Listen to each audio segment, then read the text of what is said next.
welcome to the Frankly Fabulous Show. May 25th, 10:57, 47 seconds, 48:49 p.m. Oh, fuck, the wrong year. 2021. Shit. Should I change it? I feel like I have to change it. It's too bad luck. 2020 was such a bad year. I need to change it. Hold on. I wonder if I can just do it on the air. Hold on, let me just change it real fast.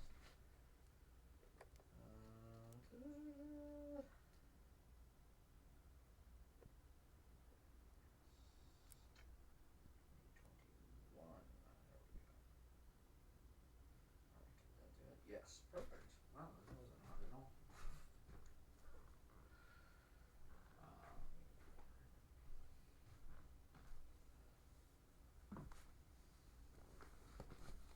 All right, wow, we have so much to talk about. So much has happened in the past 2 days. I'm going to do a full report down in Jungle Land. I saw Sting today. my big, huge news of the day. Last night I did my first open mic and outdoor reading at KGB Bar. And then today I saw Sting.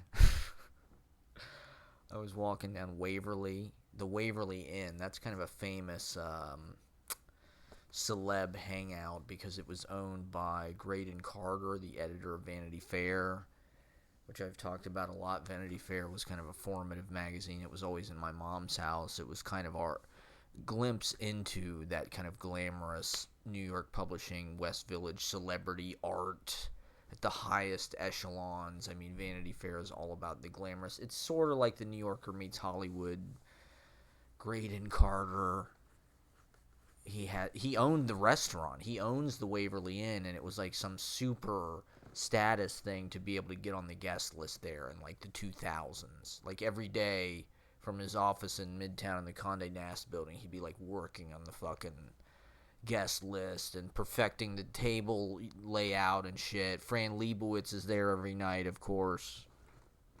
Who else? Clooney, Ellen Barkin, all the celebs, of the Obama era, Bush era, the Gawker era.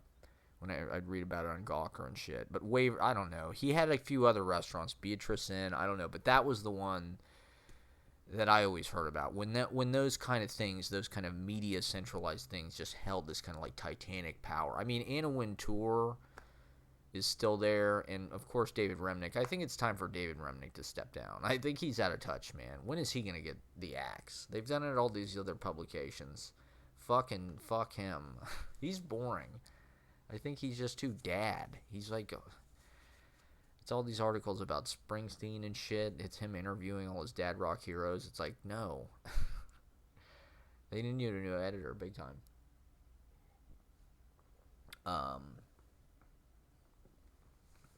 I think the New Yorker is totally emblematic of the lame,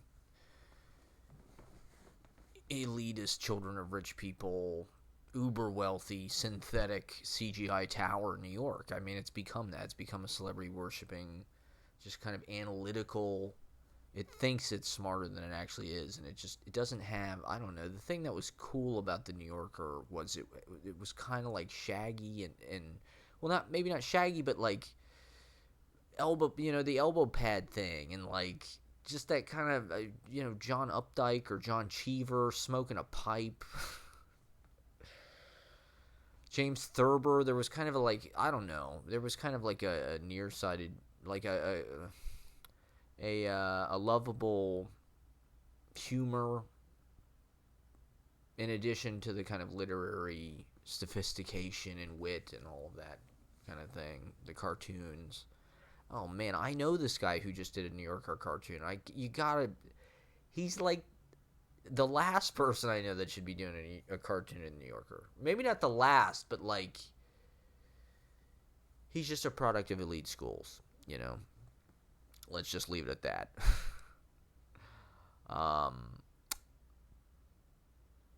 It's more style than,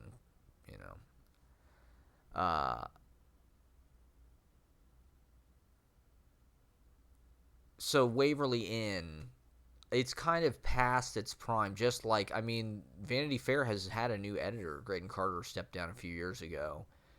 And I think he has some kind of online thing now, some kind of, because to be honest, the social media accounts are where it's at. Like, the magazines are, compared to like the power that one social media account can have, a magazine is like nothing.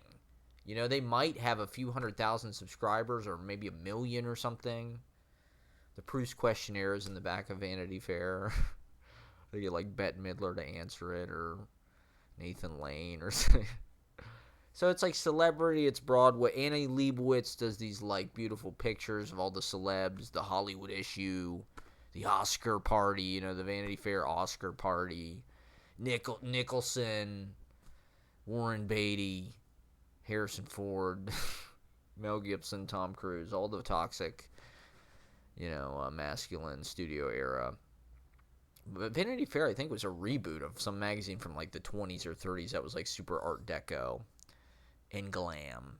Like Vogue, much like Vogue. They're kind of, they're all in the Condé Nast portfolio. And in the New York media culture world, these things were very powerful and important. Graydon Carter had this fucking restaurant. I guess they gave him a townhouse in the West Village, like, as editor of Vanity Fair. It's just like they just gave him a townhouse to use in the West Village. And supposedly they had an unlimited expense account. These New Yorker writers, I saw Malcolm Gladwell in the West Village all the time. He's like, I've heard they're very well compensated. Like the New Yorker writers, the staff writers are taken care of. Like that. Condé Nast is probably, I don't know, as far as I'm aware, they're one of the last, giants. I don't know, what about Forbes or Time or Sports Illustrated? I don't know. Does that shit still matter? But Condé Nast is the New Yorker, Vogue, Vanity Fair, I think like Condé Nast Traveler, I'm not sure what else. Kind of style, creative, fashion, art-ish, but like celebrity, There was good columnists, sort of ish. Christopher Hitchens fucking wrote. I'm not really into him, but it's just toxic dad stuff. Did James Wood write or Dominique Dunn? I don't know. I to be honest, they do articles about like movies and shit. Like I read an article in there about the Magnificent Ambersons that was kind of interesting in the sort of history of. That's the kind of hard hitting journalism Vanity Fair does about like Grace Kelly and shit, or Princess Di. There was kind of Princess Di stuff. What else? I read an article in Vanity Fair about these guys that remade Raiders of the Lost Ark with their parents' video camera. So it was sort of about Spielberg, but also just these guys, and it's like long journalism. And it affects this sort of Algonquin roundtable thing. So Waverly Inn, the fucking Fran Lebowitz movie, Public Speaking, the first Fran Lebowitz before Netflix. And I think I think that's great. They should do one every 5 years, like fucking, the 7-Up series, or we were talking about before Sunset. The other day they do one of those every 9 years or whatever. So do another, but they shot the Public Speaking, the Scorsese Fran Lebowitz movie, at the Waverly Inn. Am I recording? Yeah. So anyway, I walk by it from time to time and stare at it longingly as this sort of like childhood icon of power, celebrity. It is just a restaurant, theoretically. Could I just walk in? Hey, can I get a fucking table? I want to sit on the patio. I've heard their food is not very good, which is not really surprising. It's not about that. It's about drinking. And I saw Graydon Carter. He was on the fucking... I walked by at the end of the night. He was on the patio at the, the table right in front. He didn't look that great, to be honest. I don't know. People always look better on TV and in magazines because they hide, but, like, he looked... Anyway, I think he moved on to some kind of web thing. They're still cool. I would still read it. It's just, I don't know if my mom's had a subscription. That's where I would read it. I'd read it, like, in the bathroom at my mom's house, or at Buckeye Lake. They had a bunch of old ones from the 90s with, like, Stallone on it, or Sharon Stone, or Schwarzenegger. Those were the days when that kind of power is just super centralized. Fucking stars. It's not really like that anymore. It's diluted. The whole aesthetic's diluted. And I don't know, it kind of, it glamorized the West Village in New York. It was always talking about boutiques and restaurants here, Da Silvano or, Bar PT or Wes Anderson. What the fuck is he doing in his apartment or whatever? It's like Julian Schnabel, is always in fucking. I think I probably read about Palazzo Chupi. So I'm living, Jesus Christ. That's the thing I'm realizing is the West Village is like this suburb for the uber elite. Like that's the vibe that I'm, just actually just like spending shitloads of time just like soaking in the rhythms and like the eyes on the street thing. This is what I was thinking about. Jane Jacobs, right? The Death and Life of American Cities. That was written about the West Village. So there's all these theories about the sort of harmony of urban life and like good design are literally that's the place that it was modeled on. So it happens to be inhabited by white bread wasp financial credit, vampires and criminals, IMF criminals, trader, tech people. Now it's a campus for tech people. Google has bought a lot of real estate there. You can smell their people. It's like part Palo Alto, part celebrity, kind of black SUV, or just like if you want to see a celebrity in New York, go to the West Village. Just walk around 4th Street and Bleecker, around 7th Avenue. Walk around there all day. You will see somebody probably. That's where I've been hanging out recently because it's further away from the train. So the West Village really does kind of feel like this like seaside village or something. The White Horse Tavern and all these little like boulevards with these beautiful, everything's patio dining, outdoor dining, beautiful lights. All these elite rich ass fucking people going out to dinner in the West Village, and it's beautiful. The proportions are gorgeous. The townhouses are so nice and quaint. The streets are nice, and the fucking Cherry Lane Theater. And you have the big avenues. You have that energy too. You can see the Empire State Building at times. It's magic the way that you're in this tiny little cozy, almost like a elf village or something. David the Gnome. And then there's, it's completely accessible to the big kind of behemoth energy of Empire State Building and King Kong and whatever. And so, so I don't know. It's like a 5-minute walk from here. So it's like the most interesting place to walk, and you can just kind of do it. And it's just cool to hang out there. And like I said, just see the rhythms of how the populations move through it. At what times, who lives there, what the demographics are, who are these fabulous people. Like I said, a lot of them are tech.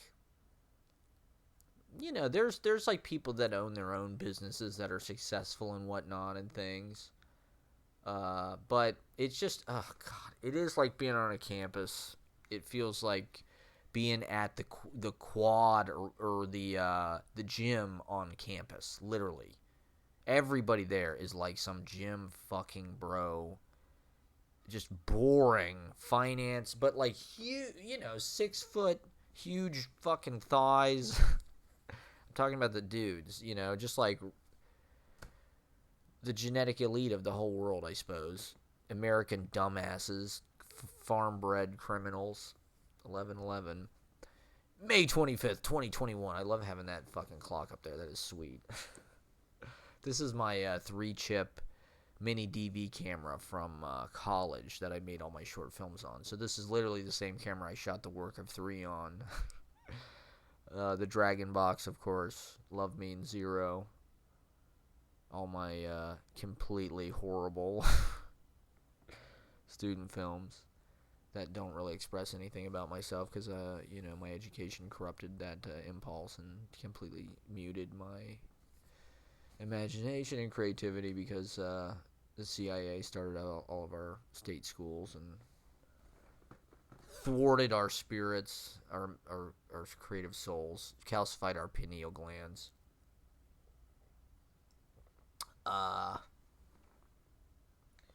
So I'm walking around the West Village, and I'm just walking through Waverly, and to be honest, like it feels like it's so like over. It does not feel like a cool place to go anymore. I've never seen a celebrity of any kind there. But it's a cool building. It's right on a corner, and it's like this kind of green, like, barn-looking thing. Nice stoop, and there's nice big Christmas lights. Those kind of big bulbs, And it's patio dining, so it's gorgeous. They have a nice garden. It's the Uber elite. But I don't know. It doesn't feel like that era is over. The Graydon Carter era. Those lions, they sang, they they devoured the bones. But it's a new day. So now you got to go to Roberta's or God knows where. Someplace I don't even know. It's just a big wave of gentrification that's just sweeping everything interesting and soulful out to the upstate or back to its hometowns, to the internet, I suppose. The internet. The goddamn internet. So I'm walking through, and it's like, the interesting thing about these patios is like suddenly the sidewalk is just part of the restaurant. So you're literally walking through the fucking, the tables and shit are over here. The restaurant's here. The waiters got to go back and forth and shit. And I'm always, like, just scoping the people because it's an amazing tableau. It's just a great, like, dolly shot as you're walking by to just see who's in fucking Cafe Cluny. Who's in, Seville, or what's that place? Of course, there's St. Ambrose. The, Extra Virgin. Is that place really named Extra Virgin? Like, come on. What a great location. They need a better fucking name. It's very Parisian. It's very sidewalk, and I thrive on that.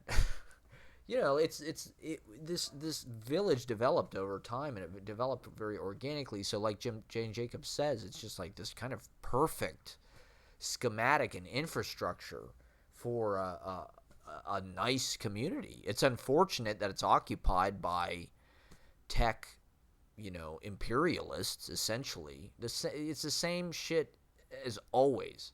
The imperialists just remove the people from the place that they want and take it for themselves. The barbarians, the Reaganites. That's how it seems to me. It seems like they're a bunch of fucking Reaganites everywhere. Children of Reaganites, children of venture capitalists, the barbarians at the gate, the murderers of the planet, the Kushners, the Zionists. We won't get into that. We'll get into that later. We won't get into that at the top of the broadcast. You're on the Frankly Fabulous Show. You're watching Frankly Fabulous live from New York. This is my New York school shelf. Oh, it's so good to be back. I'm in my easy chair here. This is where all the scenes from my life. This is where it all fucking happened right here. It was all brainstormed. This is all I had. $600 a month. Literally all I could afford was like this little square. This was literally my whole center of my whole life, and everything was this chair. My TV tray. So I'm walking through Waverly Inn patio, and I'm just looking, trying to put out my street poet Maxwell Bodenheim, Taylor Mead, Jack Michelin, and just I'm soaking up this village atmosphere and just I'm observing it. I don't know. This is what I do on my days off. I'm a people watcher. much like Sting. So I'm walking through this patio, and there's all these kids. There's like 3 or 4 kids that are like running around and like, yeah, like yelling and kind of like chasing each other. And I think to myself, oh yeah, that's why they put these kids, because it's like way in the front. It's on the street. It's like the table's as far away from all the other tables as you kids. So I'm thinking to myself, okay, yeah, that's why they put these kids out here, because they're so loud. And kids in restaurants are, they can be a mess. Like people who bring their kids into restaurants, they bring their own food, and food gets everywhere, and they bring little plastic containers and milk fucking boxes and shit. And the kids just get it all over the floor, and it's cereal, and it's like, kids are screaming and running around and shit. So I'm like, I'm like looking at these kids, and I'm like, like they're running around. I'm just trying to like avoid them. And I look up to my left, and there's this guy looking right at me, and he's tall, and he's super tan, and he looked great. He's looking right at me, and I make eye contact with him, and it's fucking Sting. And as soon as I look at him, he looked away. Like, I kind of caught him looking at me. I think he was maybe looking at me thinking, is this guy going to, like... He looked like he was observing me. He looked like he saw a character or something in me and was writing a song. He's going to go home and write a song about it tonight. About Frankly Fab. I saw Frankly Fabulous on the street in the Waverly Inn. Graydon Carter was there on one side. You can hear it in his accent when you talk. Frankly Fabulous in New York.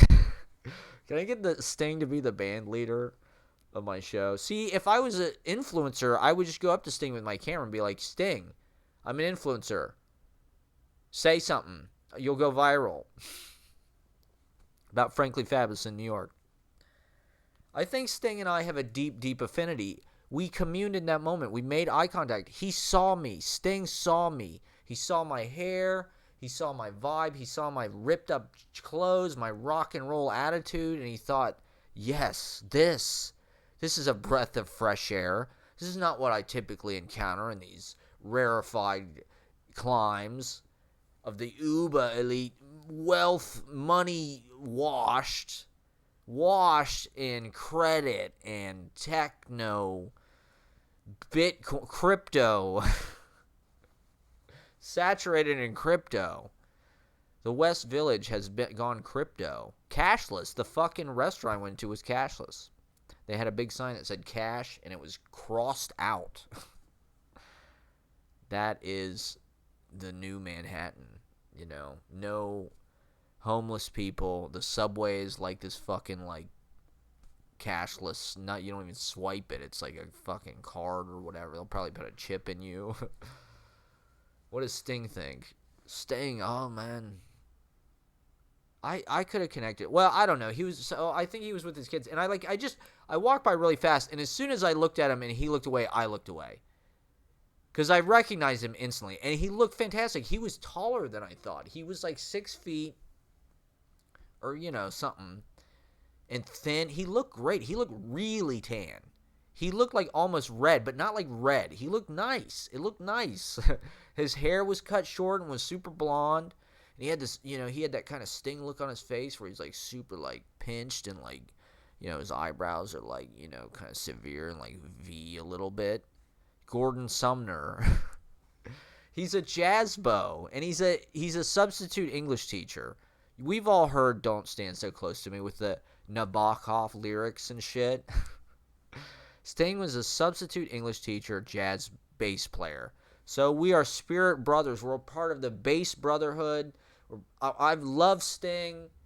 I love the Police. Were a formative band. I used to have this Police 1983 shirt in high school. It was one of my favorite shirts. I don't know what happened to it. It's around somewhere maybe. The Police were like, that era was great. That kind of 78 to 83 punk, but had the reggae influence. Like the Clash had a reggae kind of influence, and a lot of things picked up on reggae. But, the Police had a kind of Elvis Costello-ish kind of sneering literacy to their punk, and it was jazzy. Uh, Sting started out playing that, and I mean, as a musician, Jesus Christ, I saw the Police in 2008 or whenever their fucking reunion midlife crisis tour. They're like sort of end all be all. They should do it again. I don't know. I'm not sure if Sting could. He might be able to do the notes. He looked great. Probably because he has sex 9 hours a day. It's like polishing a diamond. He puts his face in that like ventilator mask. Keeps him young. And he just tantric fucking. I didn't see Trudy Styler. It looked like he was with somebody else. Maybe those were his grandkids. I don't know. But yeah, I saw him in 2008 or whatever, and he sounded phenomenal. Yeah, and his voice just fills the whole fucking arena. You know Sting loves that shit. Boogieing down on his Fender jazz bass with his thumb. Ew, ew. Oh my god, synchronicity and shit. They're awesome. The Police are fucking awesome. And, you know, Sting is okay. He's written some great songs. I Hung My Head, Fields of Gold. I liked his Desert Rose shit. I loved his Shaggy.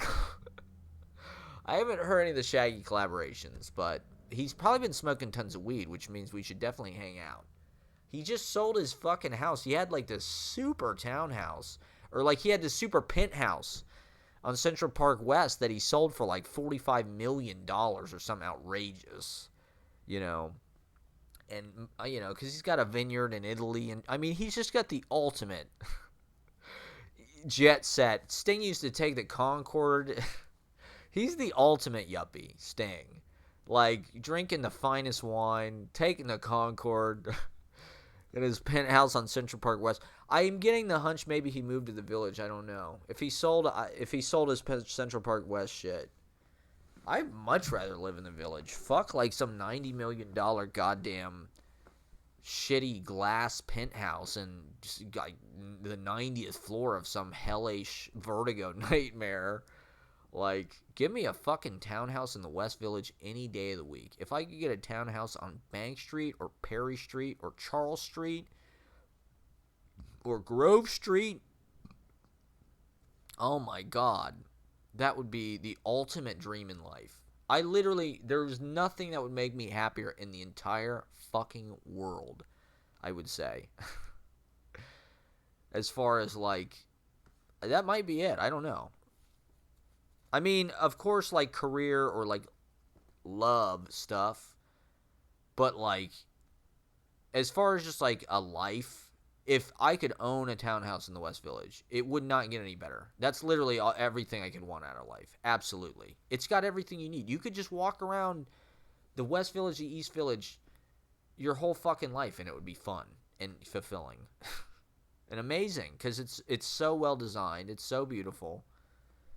And all these hobos live there, fucking Joe Gould or E. Cummings or Maxwell Bodenheim. Like, I'm ready to pass out in the grass.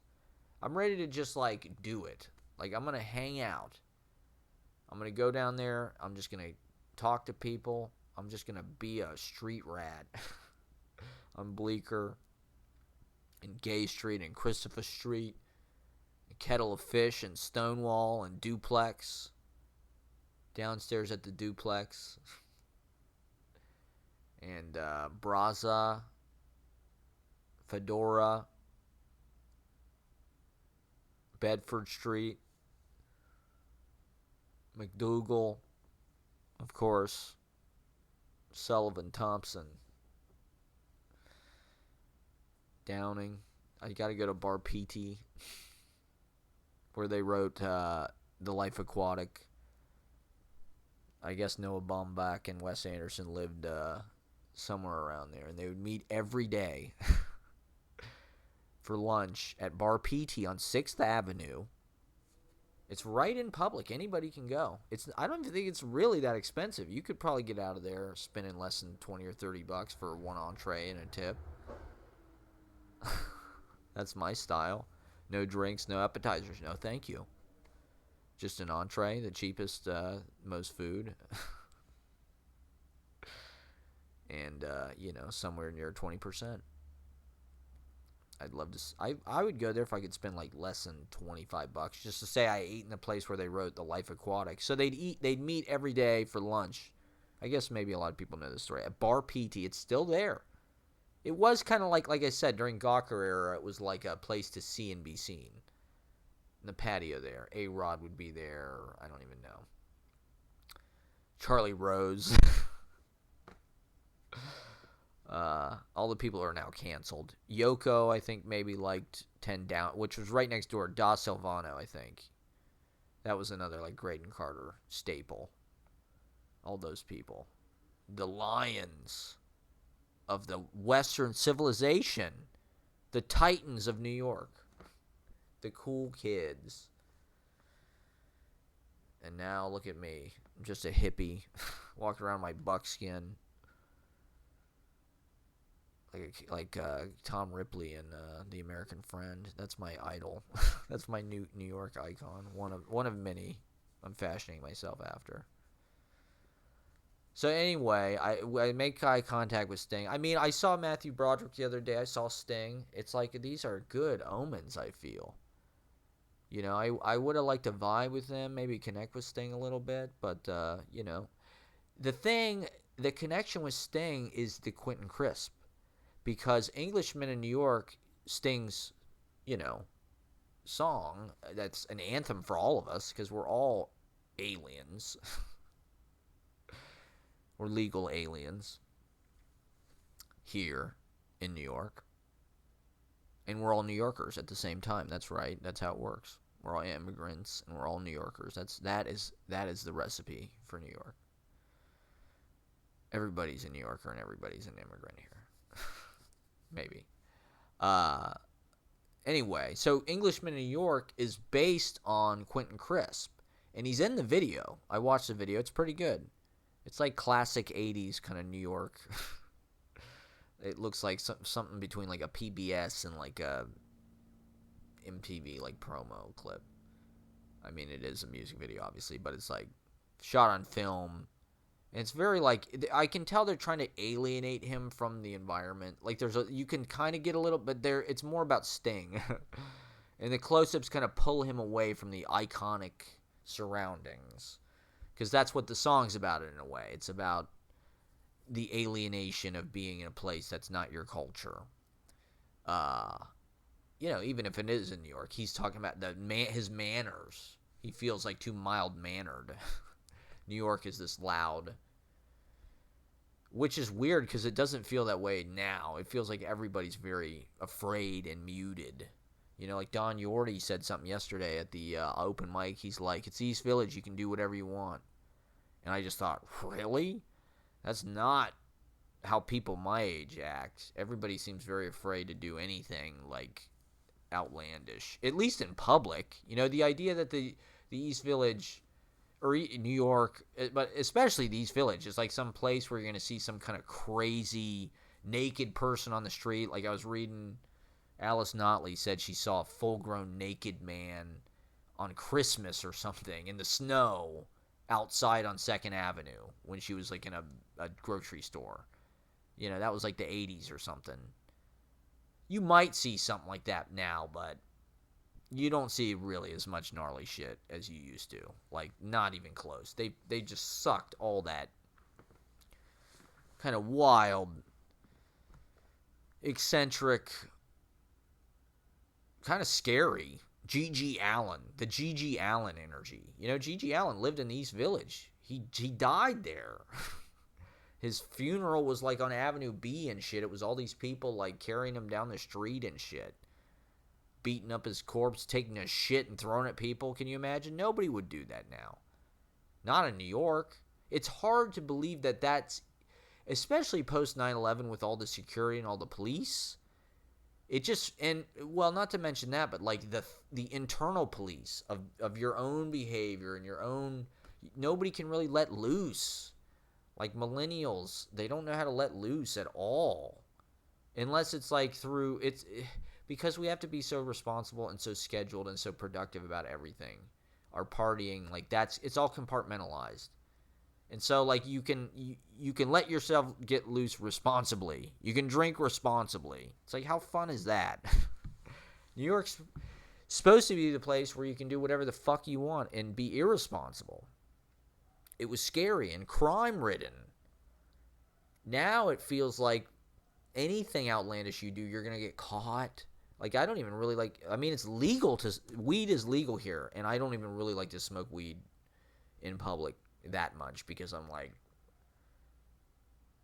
I don't know, it just feels like everybody's really uptight. They're all these, like I said, super professional Uber yuppies and shit. And not just that, but just lame rich people that are uptight and like they don't know how to get wild. They're not buck wild, you know. It's typically poor people that ferment the culture being like a germ or like a breeding, like in a petri dish, a culture, like a, you know, a growth, an infection. A culture is like germs, bacteria.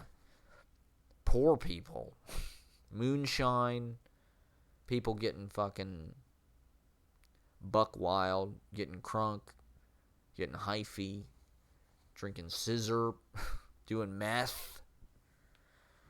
Not necessarily that, but culture.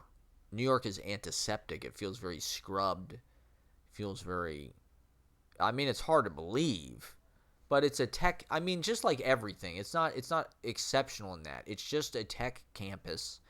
It's valuable real estate. It's a centralized, you know, power location, and it's an attractive tourist kind of, and it's a convenient infrastructure because it's it's stood the test of time. It's over 400 years old, and everything is being remade in tech because everything is just being disrupted. It's just being diverted through that pipeline. No matter what the fuck it is. If it's Grubhub, if it's Uber, if it's our relationships, if it's our communications, email, ordering shit, etc., etc. Where's Roth? When am I going to see Roth, man? That's the real celeb sighting I'm waiting for. Maybe I should start to hang out in Gramercy. I'll bet he's here. A lot of people are coming to New York. I think like if I had been in New York during the pandemic, I might go to LA right now. Because I've been thinking a little bit about going to LA. I have a potential reading thing I could do out there. And I could maybe set something up at Beyond Baroque. I guess they haven't really fully reopened, though. So they're not really doing that much in-person stuff. But a lot of people, I've seen people from New York have gone to LA, and I've seen a lot of people from LA and elsewhere are coming to New York right now. A lot of celebrities and shit are in New York right now because they want to visit it. You know, they've been cooped up in LA for a fucking year. Maybe they have apartments here, pied-a-terres, like a lot of people. They need to check in on that shit, air it out or whatever.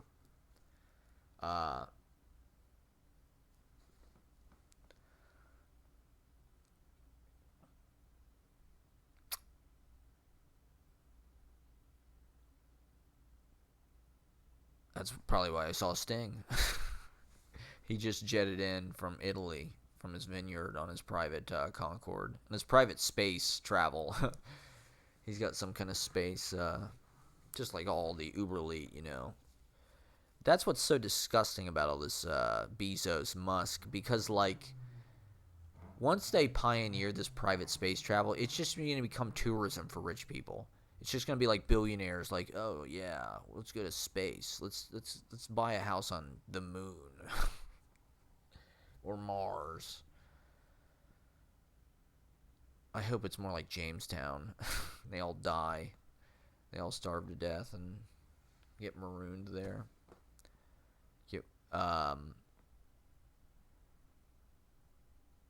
So yeah, the Quentin Crisp thing. He's in the fucking and I've talked about Quentin Crisp on the show. That was kind of a big thing for me during the pandemic. On YouTube, there's The Naked Civil Servant, and then I forget what the second one's called, but it's like Quentin Crisp in New York. It's a sequel, and they're both starring John Hurt. They're pretty interesting because they're made for TV movies. I think maybe for the BBC. and John Hurt plays Quentin Crisp, who was um, kind of a pioneering bohemian figure, or I don't know, just like he was a professional kind of person and just kind of witty raconteur and and kind of notable flaneur, just a character on the scene.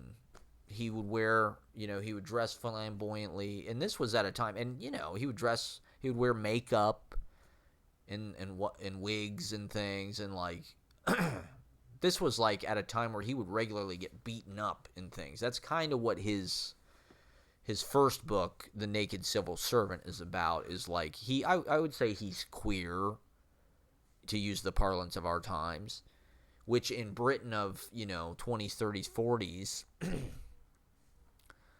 that was like verboten. So he would get beat up pretty regularly. He'd get arrested, but he just he couldn't live any other way, and he kind of cultivated and nurtured this bohemian lifestyle, as far as just he says like he's just kind of a professional person. He considers his profession just like being, and living, walking around. He had, and so that kind of has been an integral part of a lot of the New York kind of poet identity, and a lot of the people that I know here, because he moved to New York. So the first movie, Naked Civil Servant, is about his time in London in, sort of World War II era. And then later in his life, in the 70s, I think, he moved to New York. Because he found like a whole life here as a performer, and sort of like a Oscar Wilde or like a Fran Lebowitz figure, where he'd just do public speaking. Basically, he would just get up on stage, people would ask him questions, and he'd just be like kind of witty. He wasn't really a writer, he was sort of like a diarist. Like, I've got Quentin Crisp's New York Diaries, and he's, like I've talked about, he's really into Musto. He holds Michael Musto's opinion sacred. He says. I saw Musto down on Michael Musto's everywhere right now, but I saw him down on 9th and 14th a few weeks ago. So, but Quentin Crisp was also kind of a mentor, I would say, to Penny Arcade. In fact, Penny Arcade is in the fucking Quentin Crisp movie, the sequel, with Miranda, the girl who plays Miranda, Cynthia Nixon, or who ran for governor, who should have won. The person who we wish was our governor instead of Cuomo. Cynthia Nixon plays Penny Arcade in this fucking movie. It's kind of very Sex and the City-ish.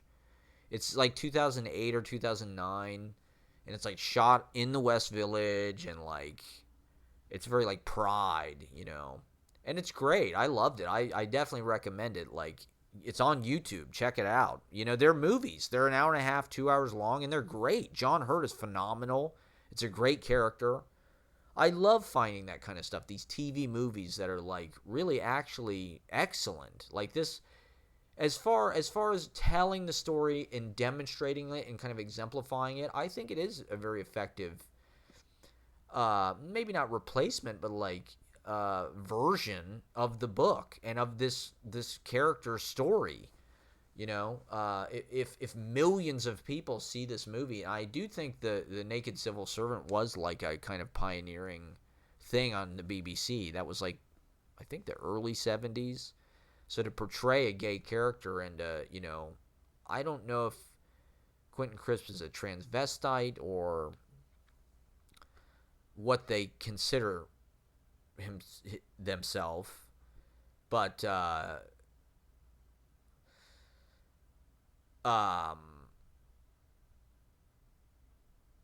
Sting song is about, and I guess Quentin Crisp talks about it in his book, he only met Sting twice. I think he met him, I don't remember what the first circumstances were, but it was sort of like, I don't know, some kind of serendipitous thing, and it was like a nice conversation or something. And then the other time he met him was at the music video shoot, and like that was it ever. And Sting wrote this song that was sort of like sort of about Quentin Crisp, but also sort of about himself. And I don't know. I don't really think that is the story of Quentin Crisp, like moving to New York and like being too mild mannered or something. Like that's not really. I think Quentin Crisp loved. I don't know. Maybe he moved. He kind of the way he portrays it in the movie is like he moves here later in his life. He's like 50 or 60 when he decides to move to New York City, which at that time was pretty gnarly. You know, it's like crime ridden, AIDS. They didn't even know what that was at that point. You know, and I think it kind of I don't know. Maybe getting out of British society was good. He didn't trap. You know, he said something about how he hated Paris. And he didn't really like Europe. There's no reason to go to Europe. But he's into New York. And he talks about Dayton. He goes to Dayton. He's got friends in Dayton and Columbus and shit. So he would do kind of these speaking engagements and lectures, you know. And was sort of a pioneering, like I said, LGBTQ figure. Kind of a bridge between Oscar Wilde. He's maybe a contemporary of like Noel Coward. Is Noel Coward gay? I'm not sure. But there's a great video on YouTube of Taylor meeting Quentin Crisp in a diner in the East Village. Because I think Quentin Crisp lived on East 3rd Street. He talks about East 3rd. He had a rent-controlled thing. And, you know, he just walked around. And it's amazing. What would that have been like? To be able to live in Manhattan with all of these characters, all these flamboyant people, and all these interesting people, and all these geniuses, and all these amazing artists, and, like... be able to afford it, and like you're just walking around. Yeah, I'm gonna walk to my friend's house and we're gonna hang out all day and smoke weed and like just talk about poetry. Maybe we'll go get something to eat. Maybe we'll play music real fucking loud. Like we can do whatever we want. It's New York, nobody cares. Like that's not really the city we live in at all. Even in Brooklyn, it's like it's in way more of a hurry. There's way more pressure.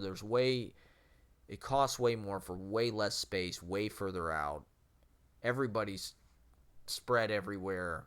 You got to get a practice space for your fucking band. That costs money. You got to get a studio if you're an artist. That costs money. I don't know how they afford it. But, so yeah, so the lineage, not that I know any of these people or anything, but like Quentin Crisp, like I said, this character that Quentin Crisp exemplified, the bohemian professional person, you know, like that's a big thing in Eileen Myles' work about how the poet is just a professional person and how it's, I don't know, it's just so I'm kind of learning that. I'm trying to get into that and like being in this location and walking through the West Village and sort of like learning what these poets who went before me learned in this environment. The environment kind of teaches you, you know, how to interact, how to be a person on the street. I'm kind of easing my way into it. So one of the things I did last night is yesterday, I checked fucking, you know, social media as you do. And I saw there was just, you know, like a couple hours before it started, they were doing an open mic at KGB Bar, which is a famous literary bar in the East Village. It's great. I've been there a bunch of times I've been to the open mic like 4 times. 4 years, you know, since 2016, I think I've been going to the open mic there. Pretty much every year. They always do it the weekend after AWP. And it's like a contest, usually. Like they score you, they give everybody these sheets. They have everybody like score you based on how good they think you did. And then they pick a winner, and the winner gets a featured spot with a poet of their choosing. And I never even got close to winning. But I went with a bunch of times, and I always went with a bunch of my friends. One year we went with fucking Todd Barry was there.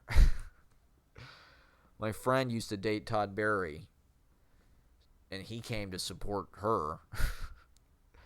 So it was me and the Denim Skin guys, and Sarah.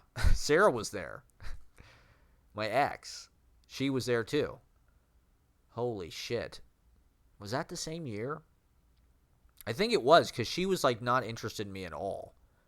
She didn't even like, we didn't even talk or acknowledge each other or anything hardly. And then Todd Berry was there. With celebrities, I don't know what to fucking do. I just try to play it cool. Hey, man, how you doing? Nice to meet you. And I didn't kill it. I didn't win or get runner-up. I don't remember who won that year. But the next year we went, my friend won. And the year after that, my friend won. So I always go with the people who win. But I've never won or been runner-up. Even though I kill everybody there. Because I'm the best. No, I'm just kidding. But yesterday wasn't like that. I mean, it was just like, it was outdoors. And I walked by KGB the other day, and I just remember thinking, God, I hope they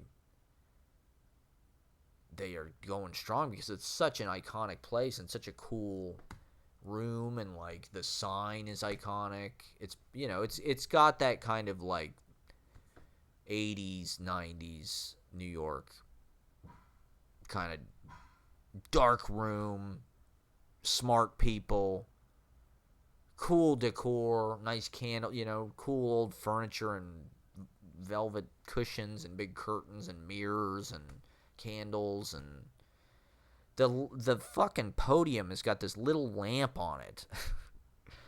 So for writers, it's perfect because it's not showy, it's not a stage, it's just like the crappiest little microphone and shit set up, but they have a great series there, and they've been doing it all through Zoom, and they've had great stuff because it's KGB Bar, and they can pull people in now from everywhere.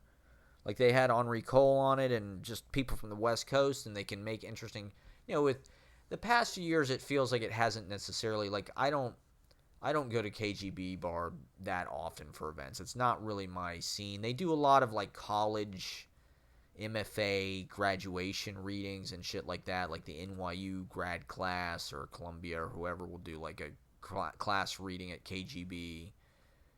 Or I know you can get the Red Room, you can rent that. People I know have rented that for like book launches and shit, but it's just not my aesthetic. It's a little like, it's just kind of academic, you know, like most stuff. But it's like, it's like the most serious. I don't know. It's like, who do they have in fucking KGB Bar? I don't know, D.A. Powell or fucking Mark Doty, or the guy said they had Ray Armantrout, which that's pretty cool. But like, it's not like Poetry Project. It's not like experimental. It's academic. It's I don't know. I'm not sure. I'd say that they're like the Kenyon Review or something in a weird way, you know. Even though it's a bar, and the image of it is kind of this like drinking writers bar, and God knows who's read there, you know, probably fucking, you know, Dennis Johnson and shit like that, you know. Christopher Hitchens is probably read, maybe. A lot of people in Vanity Fair probably read there. But it's not really my sensibility, to be honest. You know, the guy was saying yesterday that they want to do more events, so I thought maybe I should like set up my series there, because I'm looking to kind of do a venue in Manhattan since I'm here. You know, maybe I could do monthly reading. The only, like I said, the thing I don't like about it, I mean, it does have a cred. You know, like KGB Bar is like a kind of a famous thing, at least to writers. Writers kind of know what it is. Media, it's a little media, like it's tilted that way.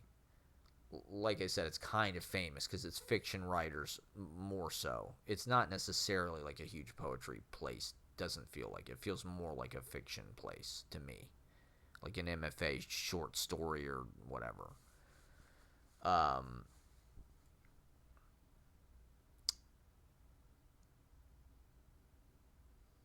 Although, you know, they definitely have done tons of poetry shit, and they have like Henri Cole, I'm sure, is read at fucking KGB. Probably Frederick Seidel. I mean, definitely Eileen Miles, I'm sure, has read at KGB Bar like countless times. But I wouldn't say it's like the edgiest necessarily. Although I think they did just do the New York Tyrant, Giancarlo Di Trapano. I'm not sure if I'm pronouncing that right. I think they did a kind of a hip Netkid writer service for him at KGB Bar. That was one of the first events I saw there recently. But it doesn't feel like an edgy cool place really to me that much. And I've been in there so much it's not even like an intimidating room. It feels like the Comedy Cellar or something, maybe. Like it's kind of a revered place. But like Marin says about the Comedy Cellar, like he's never actually done good there. It's kind of a weird room because the ceiling's low. You know, like KGB Bar, the fucking podium's like low and the light sucks and it's a bar. Everybody's ordering at the bar. Like it's got that very live. It's a great room. Like it's cool. I would love to do a series there, but it's maybe the bar upstairs has got a stage. I kind of need a stage, I think. I just need to be able to move around and shit. But I would love to do a series there, definitely. I'd love to get booked there. And that's why I've been doing this open mic, because I hope I win. And I don't know when that's going to happen. But anyway, last night, so I find out about it, and it's like, email them or DM them to get on the lists. So I'm like, emailing, and then they don't respond, so I DM him. And then he says, yeah, you're on the list, come, That was like at 5:30 or something. The thing starts at 7. It takes me half an hour to walk there. 33 minutes according to Google Maps. If I walk down Greenwich Ave to through Washington Square Park, it routed me through Washington Square Park, which I thought was kind of cool and interesting. Not that I need it to route me anywhere. I make my own fucking decisions, okay? Not Google.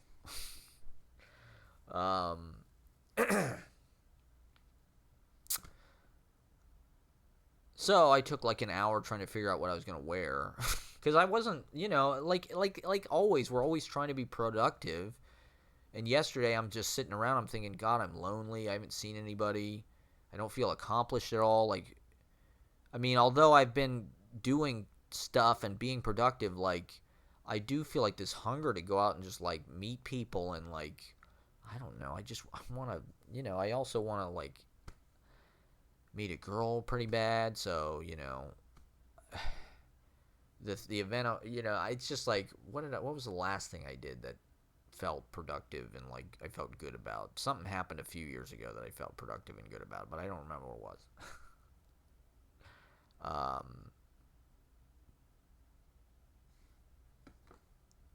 Probably just going and uploading shit or update. I got all these premieres. There's shit premiering tonight and tomorrow night and the next night.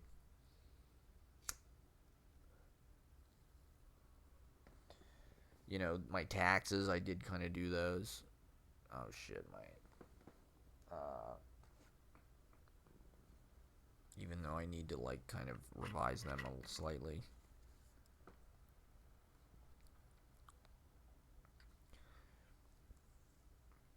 So I thought, they're doing this open mic perfect. It's outside, like I've been trying to become like I said, a poet of the streets, but I'm a little bit timid, like I don't know how to go out and just like read my shit. I'd like to do like ambient poetry. I'd like to just like go out with my PA and just read ambiently. So I can read, but it's just like background. I'm not like, hey everybody, like I'm gonna read my poetry and like, give me money and shit. Listen. It's like, no, like I can just kind of, I'll be in the park and I'll just be kind of reading, and it'll be just like kind of like background. It's not like, hey, I need your attention. It's just like, this is ambient. This is Muzak.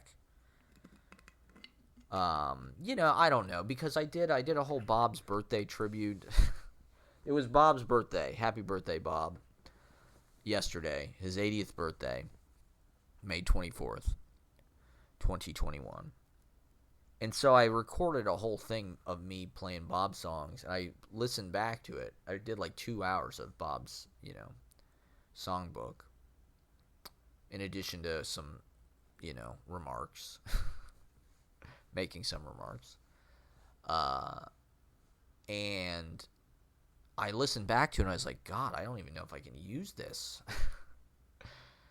Like, it's just like my voice. I don't know. Like, I need to control it and be so selective about what I do. And I kind of need a different microphone, I think. This one, it just, the recordings, I'm not sure. We'll see how it goes. But, well, so I'm thinking, like, what? Am I going to go out and do this in public? I'm going to buy a fucking PA and, like, go outside and, like, sing in my nasally, pitchy voice. Not, I don't know. I could do that. But how where's that going to get me? The thing, what else could I do in public? How else do you perform in public? Like, I could do this. I do want to do this. But am I going to talk to people? Am I going to talk to a crowd?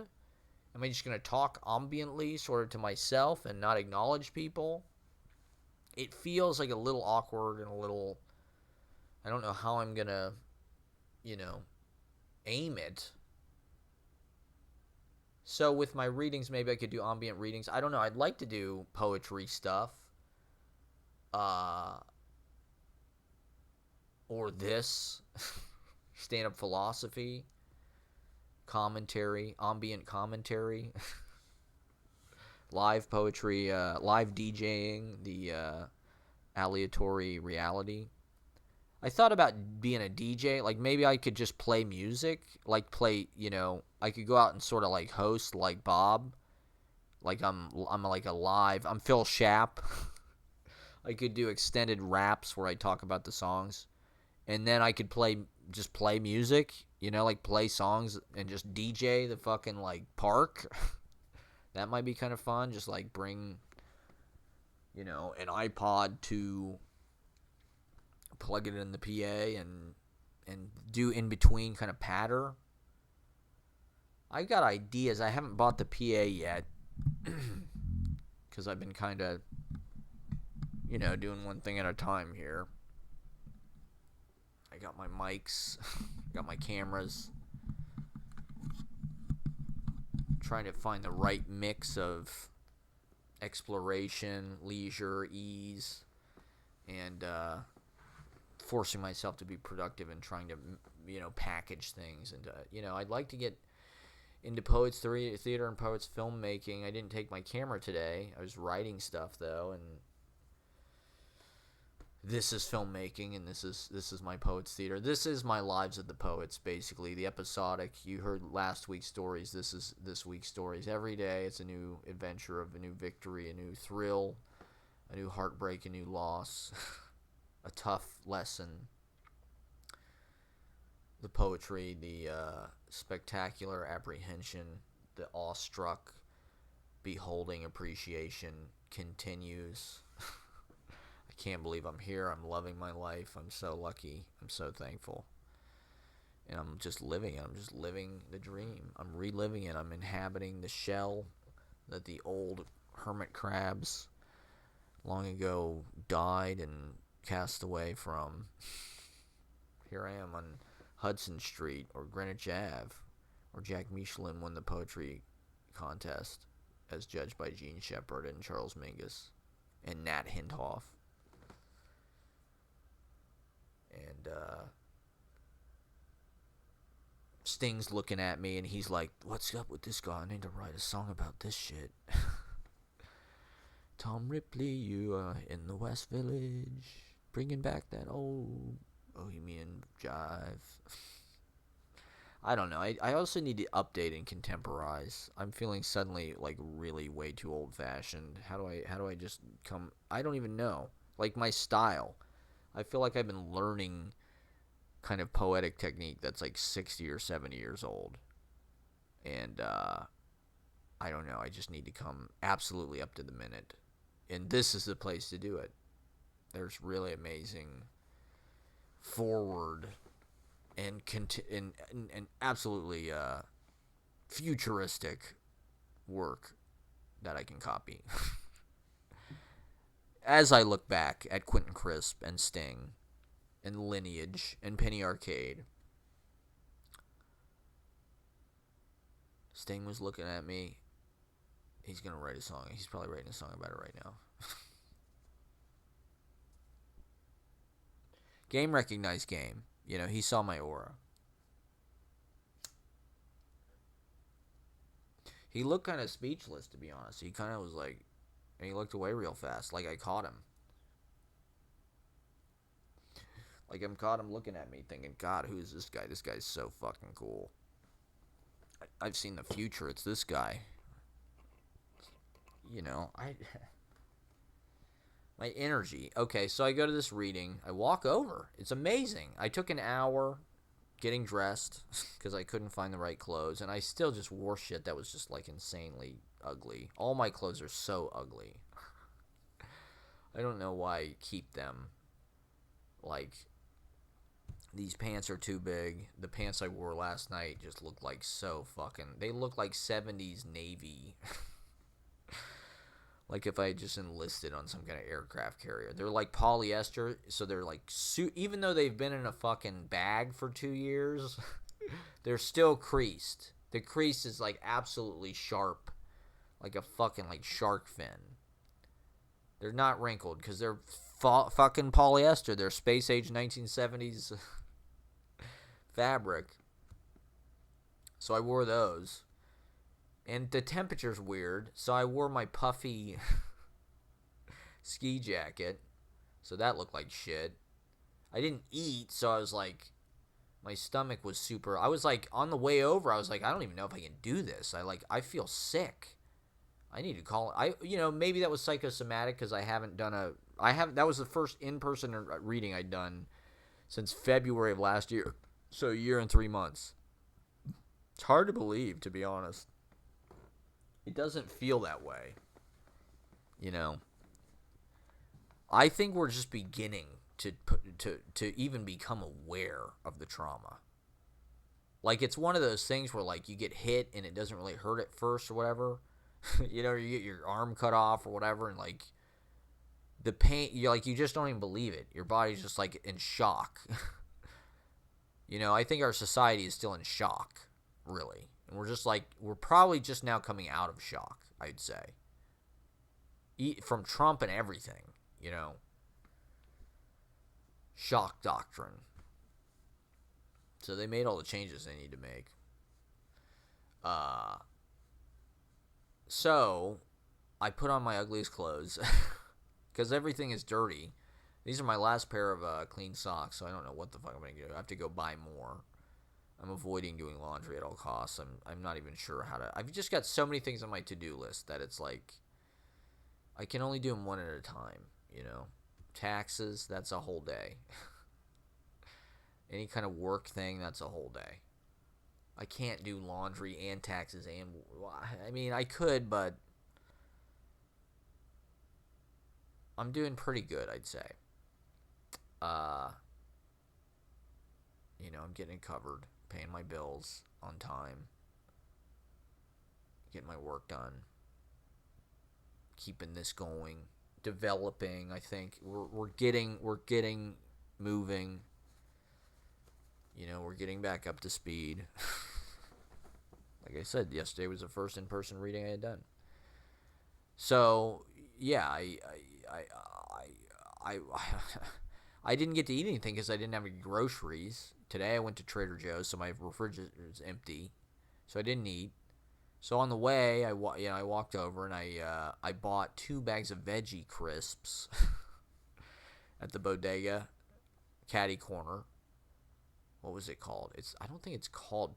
It might be called Pakistani Deli. I thought maybe it's on East 4th and 2nd Ave. I think 2nd Ave's right there. KGB is on East 4th between 2nd and Bowery. It's right off the Bowery. It's a great, you know, it's classic, storied neighborhood of all the great bohemian shitheel, you know, angry, misanthropic, fucked up New York artists. It's a great throughway of the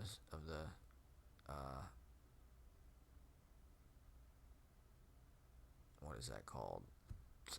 The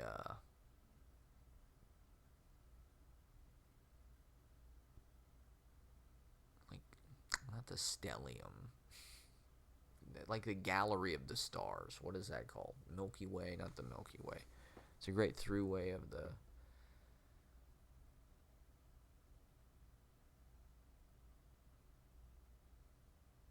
cosmos, something like that. I don't know. We'll figure it out. I'll think of it later. I'm sure it'll just pop back into my head. So I have the veggie crisp, and I'm late. I showed up half an hour late. Like, what a shithead. Who rolls into the open mic as like it's over, basically? And,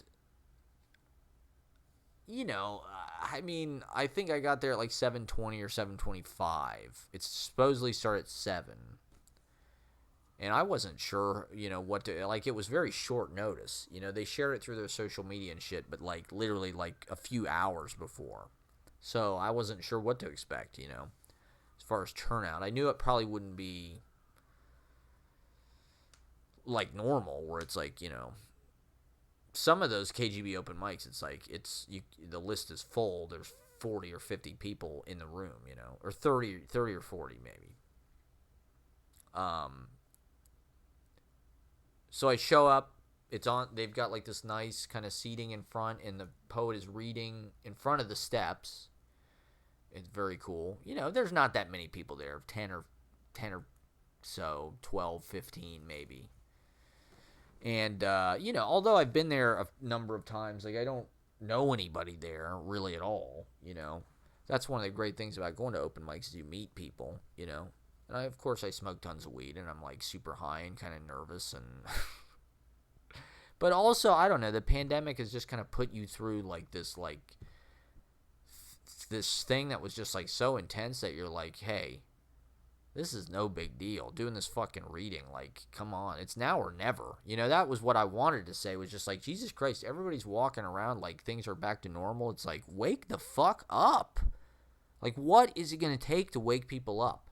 If this didn't do it, people are just going back to their normal lives and like, we're going to kill the environment and, you know, our priorities are fucked. Like, we don't recognize beauty or real life, or it's just all obeyance to this wage slave, work, brutal, athletic, competitive, Ayn Rand, survival of the fittest bullshit. Go, hurry. Hurry through your life so you don't really see anything, so you don't really connect with anything, so you don't really like have any knowledge of yourself. Just keep moving, keep doing, keep making money, keep going on vacation, keep traveling, keep doing yoga, keep compartmentalizing, keep going to therapy, keep going to Whole Foods, keep ordering on Amazon Prime. Keep Netflix binging. Content. Build your brand. Share. Post. Like. Hashtag. It's all good.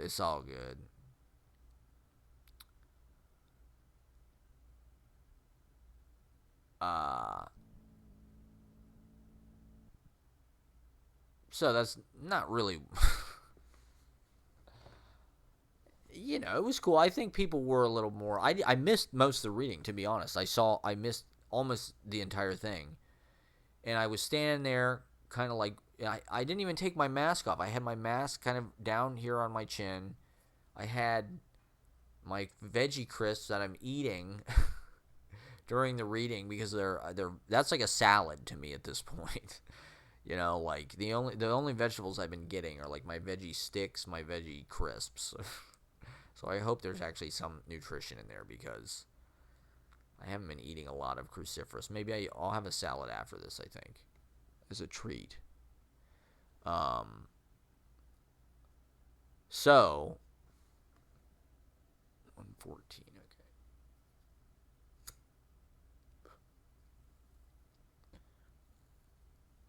You know, I don't know if they've already called my name, where am I? You know, I am on the list, or what the fuck is gonna happen. So I think one or two people read after I got there, and then the featured reader is my friend Don Yordi, who is an East Village legend. You know, he's kind of been here since the 70s, and he's absolutely, you know, he's old school poetry project, great poet, really a great guy, really great person, really interesting.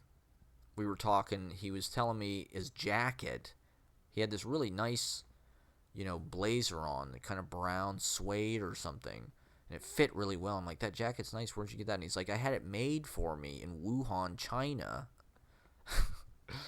I'm like, wow, really? What? And he lived there. He lived in Wuhan in the 2000s. He was a teacher. He taught English 1 month a summer for 5 summers. So he went to Wuhan a number of times. He said he taught a poetry workshop. Pretty amazing. So I was asking him about it. He said it was the hottest place he's ever been. He said it was so hot. The Yangtze River goes through there, I guess. But so they called him because he was supposed to be the featured reader. And he kind of points over and he goes, we got one more. And he points at me because, you know, he recognizes me. You know, one of the things that's so cool about him is he comes to a lot of the readings at the Poetry Project. In fact, I would say he might come to more than just about any of the other, like, kind of the old school kind of regulars. Like, Don Yordi is more or less there every week. And, like, he always has amazing shit to say. One time it was raining, and he comes in and he's putting his umbrella down, and he goes, I love attending a poetry reading on a night when it rains. Like, he's just an amazing person, you know. Done tons of cool stuff, lived in New York since the 70s, and his book is called Fucking. He was telling me how he wrote this book in the 70s, Fucking. He's like, I was in the mountains in Pennsylvania. I was in a tent between a waterfall and a stream and a tree, and I'm gobbling acid and I'm writing, and he's telling me how he's revising it and shit.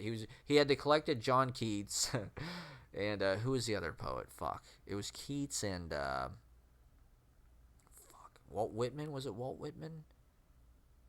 I think so. I think he said he was doing acid and reading John Keats and Walt Whitman when he was writing Fucking. What an awesome fucking title. Holy shit. He said he lived in Philadelphia before he moved to New York. Because he's from, like, you know, a rural Pennsylvania. So we kind of, you know, maybe share some similarities there, me being from Ohio. And but you wouldn't necessarily know. I mean, he seems like a real New York guy. He seems like one of these old school actors or something. Like, he seems like he went to the actor's studio or something. He's like Marlon Brando. He's just got this really, like, kind of cool streetwise, you know. But just legit. I mean, he did his book launch at Poetry Project and it was packed. I mean, he rocked it. You know, he's a great reader. He gets into it and he you know, it's very truthful and very soulful, and, like, he wrote all these sonnets. He wrote, like, a sonnet sequence. It was like 200 sonnets or something. Was it 365? I think it was maybe one for every day or something like that. Really an amazing guy. So he was the feature. His style, he does fit in, you would say. You know, I wouldn't really say he's necessarily New York school per se, although I'm sure, you know, his work definitely has elements of that. But, you know, he fits in like with the Keats thing, I would say. I'd say that's a clear, you know, you can read that definitely. He has kind of like a fineness and like an excellence and a ripeness to his, like, meter. I think he might even do pentameter and shit. I think he does kind of syllabics. But he was he told me in this, you know, in the 80s, Ted Berrigan, they'd all be standing in the vestibule smoking during the reading, drinking, taking pills, smoking weed. I was asking him, like, what is that? Does that make the reading just, like, awesome? Like, This is what I mean. Everybody's so uptight now. That would be unthinkable. It would be unthinkable that at the fucking reading, people would be smoking joints. Everybody drinking and doing pills and shit. Like, no fucking way. Like, that was our parents' world. That's not our world. You know, I don't know how they did it, but we're snowflakes. Probably because they coddled us and showed us Disney. We were raised by Disney tapes. That's why we're all microplastics. That's why we're all sterile, and women, you know, are disgusted by us. They look on us with absolute disdain and contempt. They all want to, you know, it's all like Cara Delevingne and St. Vincent and fucking Kristen Stewart. It's like they all just date each other. They don't need men. They're all sexy. They're all hot. None of us are hot. We're all just fucking lame. Oh my god, I was walking past these three girls that had just this great energy on 7th Avenue. I mean, I'm finding all these great places to just like perch and people watch and really just be a boulevardier and a flaneur and walk around and observe city life on the kind of like human scale of the West Village. And as it interacts with the bigger strident avenues and the metropolitan kind of kingpin, magnate-sized, empire-sized 7th Avenue South. And so I'm walking past these three chicks. They're French or something, and their energy's great, and they're really cool dressed, and I don't know, 7th Avenue South, that's where it's at. And so they're walking this way, and there's this guy in front of me that's like, I don't know, he looks like steampunk, but like cool, new school, edgy, that. You know, he looks like the fucking, like he's got like a handlebar mustache type thing and like monocle-ish shades. He's totally shaved. You know, he's wearing like cool clothes. It's really tight, like pirate almost fucking clothes, like art pirate. You know, he's totally, but he looks like Italian or something. He's got an earring. He's got like a hoop earring. And this one girl was just like, not to male gauge the fuck out, but like she's pretty, you know, whatever. And as we're walking, I'm like, you know, digging their vibe. And the dude's in front of me. And they kind of are like throwing their energy out, like in a performative, like they're trying to get attention in a way that I can recognize because I do it a lot when I'm trying to get people to look at me. And I'm thinking like, oh, are they doing this for me? Like they're kind of like, you know, they're kind of like you know, attractive women a lot of times they don't want to call attention to themselves. You know, they don't want to make eye contact. They just want to, you know. So it was clear that like they were trying to, you know, shake a tail feather or whatever a little bit, display, and the guy, like I said, this fucking art pirate guy's in front of me. He's probably from the new school or whatever. And he looks cool. I mean, he's super put together. His shit's super flossy and obnoxious as fuck. And just looks really lame and uncreative. And I'm behind him and I'm wearing my fucking denim jacket that's all ripped and my fucking hippie hair and my shaved thing. And I look like I literally stepped out of like 1968 or something. I'm like a neo-hippie, a nouveau hippie, but just kind of recycling dad. Nothing cool about it. There's nothing cool about me, to be honest. I'm corny as fuck. Women sense it. They feel it immediately. They recognize it immediately when we're on dates together, and they're just like, I can't date this guy. He's fucking corny. That guy, I don't know. I find that shit just lame. I don't know. I don't know why my values are corny. I don't know. If I could figure it out. I wish society didn't think that. I wish hot chicks didn't think that. I wish hot chicks had the, you know, valued poverty and not making any real decisions and just accepting things as they're given to you. Well, I make decisions. I do. I gather things together that have power and have me. You know, I like these clothes. They are the best that I have. But if I went to a store and picked out shit or had it made for myself, it would be different, you know. I wouldn't necessarily choose to wear these fucking Buster Keaton pants that I liked in high school. I like that kind of stuff. I like looking like a silent film comedian, you know. But now I want to have tight pants like Frank O'Hara. May 26th, here we are. We've crossed into a new day. We're time traveling. We've leaped forward. We're no longer in the May 25th where I saw Sting. The story has turned a new chapter and a new page. So, as we're walking by these three women, I see this Gus. Oh my God! Really, you know. Right at the last second, as she's passing the pirate dude, like he's literally like right here. She like throws the quickest little like side eye look at him as he passes, and he's smoking. He's like lighting a cigarette because he's cool. Of course, he smokes. And it just killed me. It just destroyed my whole night because I just thought, oh God, she's checking out this fucking arty pirate guy. Like, God damn it. This guy looks so fucking cheesy, and he puts so much effort into this. And I see it all the time. I see these girls, they're all like grad students. I'm sorry, but you're a grad student. That's not real life. You don't really live in New York. If you're in fucking grad school, you do not live in New York City. I'm sorry. That's easy. That's a bubble. And you can wear that shit and like,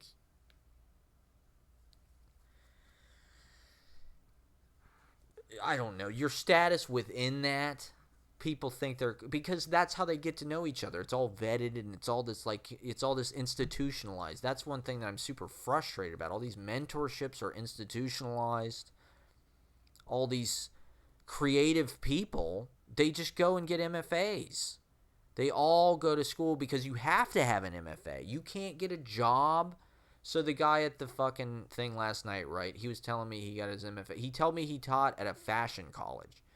And the way he talked about it was just like, yeah, I got this job at this fashion college. It's like, dude, that's my dream job. They should hire Frankly Fabulous. Frankly Fabulous should absolutely be teaching at the fucking fashion college because these fashion kids need to know the newest shit. You can't be teaching them some old-ass shit. You can't be teaching them fucking, you know, W.H. Auden or fucking any of that old shit. Ashbury is probably about as way back. Maybe, you know, HD or Marion Moore. That might be good, shit like that. But, like, they need the absolute newest shit. They need Felix Bernstein. They need fucking Juliana Huxtable. They need, what's the newest shit at Poetry Project? Kay Gabriel. You know, it's just like, they can't have some dude that got an MFA before the Me Too era, before the Trump era, that's like just kind of like white duded in. It's like, I don't know. I'm just frustrated because my point being that like you have to have an MFA to get that job. Me, they wouldn't even look at obviously. I don't have a postgraduate degree. I'm not eligible to be a poetry professor at a fashion college. like I dream of being. I mean, god damn, that would be the perfect job for me. I work in fashion. I'm a fashion videographer. I understand this world. And I know stylistically what they need to be reading, and I can bring that to them. And I'm interested in learning it in my style. I think people do get my style at readings. I think smart people do get it. Because a lot of people did compliment me yesterday. And I didn't do like some killer reading. I did pretty, it was okay. I'd say I did like a little bit better than average. You know, I'd give it like maybe a B plus or an A minus, somewhere in there. Like a 91 or 2 maybe. Like I didn't like turn on full throttle or anything.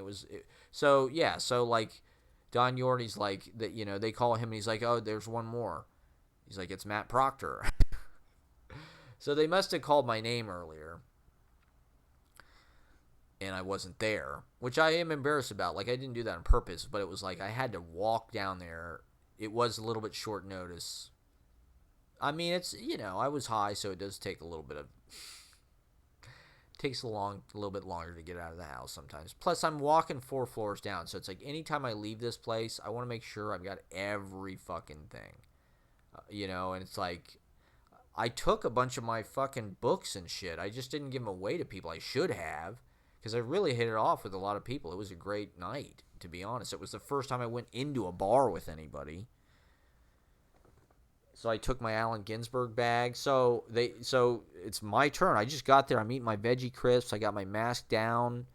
So in my one hand, I've got my pamphlet, Mutual Fair, because I was going to read a couple pieces from Ohio. I read Sunday Morning in America about Chris Farley dying.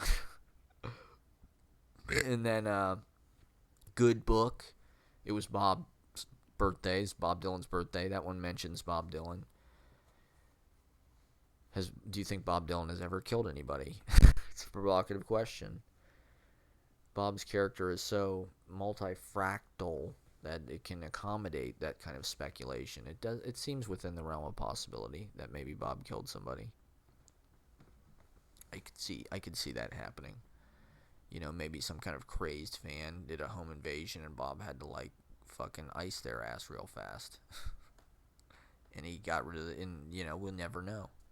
George Carlin said he killed a bunch of, like, 6 people. He said he, like, just randomly killed people. Just to see what it was like. How fucked up is that? But anyway, that's kind of a weird thing to throw in there. And then, it had some other, I don't know, it just had, so I got up, I had my veggie crisps in one hand, my pamphlet in the other hand. I'm standing on the steps reading this shit.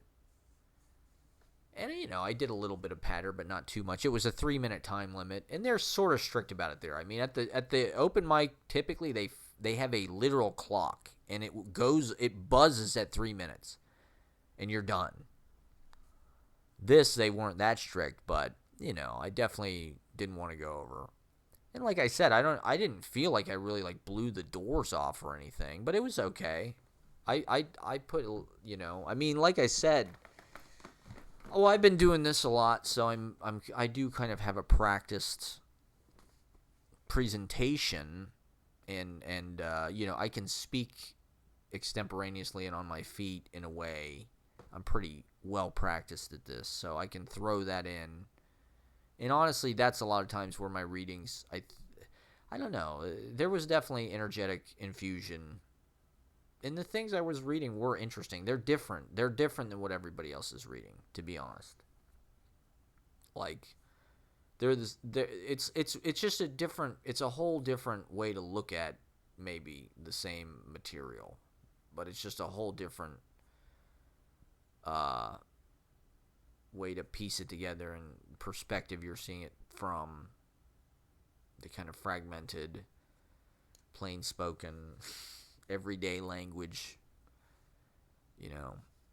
with the Ohio stuff. I was definitely trying to embrace. I mean, I was just watching YouTube videos all the time, and Johnny Carson reruns and shit. Like I said, the poem's about Chris Farley dying. It's like I was trying to embrace the Carl Sandburg in me, and the Vachel Lindsay, and just kind of, speak to the common dumbass of the cornfields of the Great Plains. And I've been in Ohio, so it felt like, okay, that's what I can bring to New York. This is the work I've been doing. Here's what I saw. Here's the way the syllables look. Here's the way the sentences came out. Here's what it sounded like. Here's the colors. Here's the landscape. Here's the characters. Here's the vibe of Ohio during 2020 hell year. It's a red state. I'm probably one of the few people that I know that was in a fucking red state during Trump hell pandemic. Like, Huntley's in Alabama. But who else? I don't know.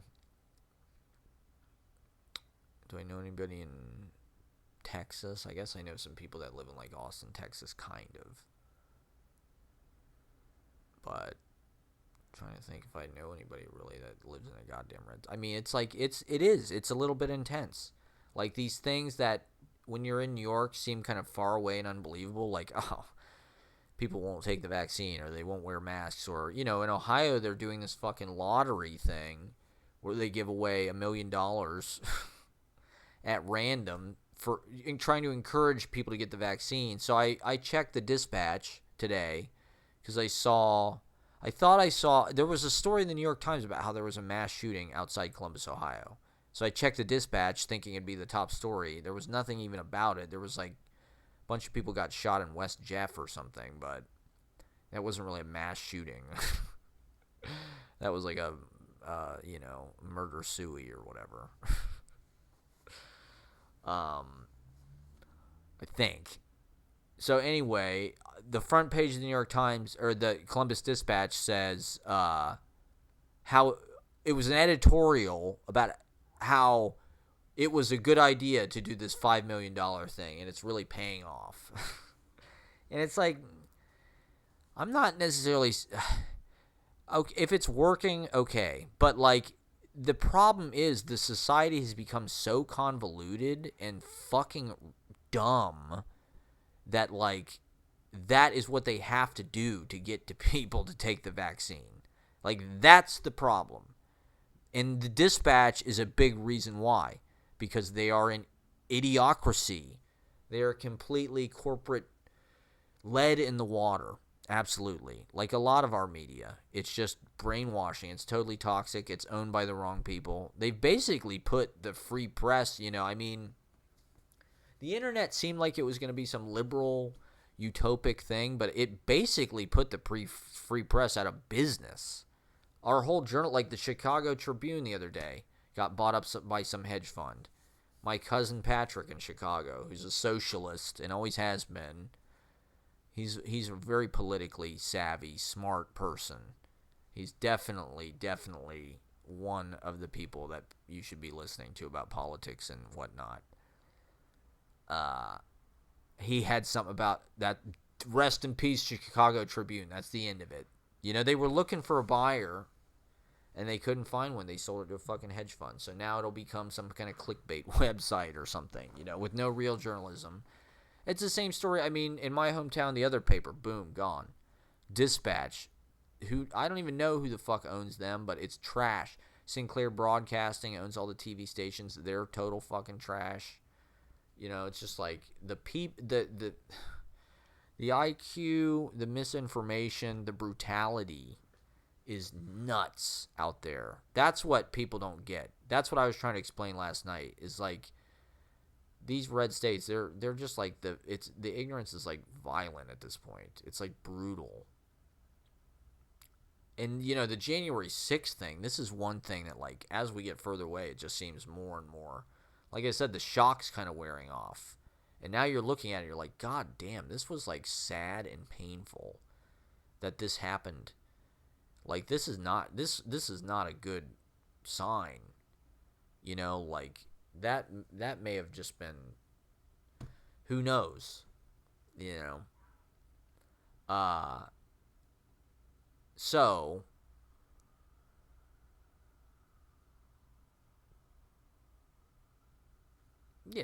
this is partially what I'm reading about. If we aren't peace terrorists against red state America, are we responsible for the death of the earth? That's what my poetry is. It's like like I said, journalism. Okay, so where is it? I don't know. Not even on the internet. I mean, it's in Twitter and shit. I mean, there are websites, I suppose, The Intercept, or even YouTube is very right-wing. They would show me shit that was just like that dude, that guy who's like traveling with Peter or whatever the fuck. Like that dude was super pro-Israel and super pro-cop. A lot of his videos were like super pro-cop. And it's like, why the fuck, Peter Santinelli or whatever, it's like, why the fuck is YouTube showing me this? Meanwhile, my shit is totally buried. Nobody watches me.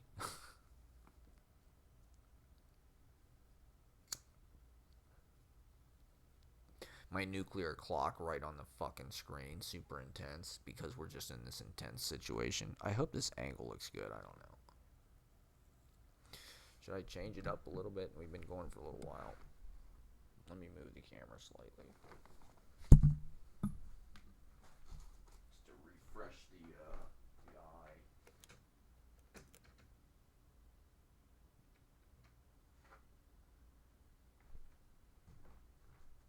Yeah,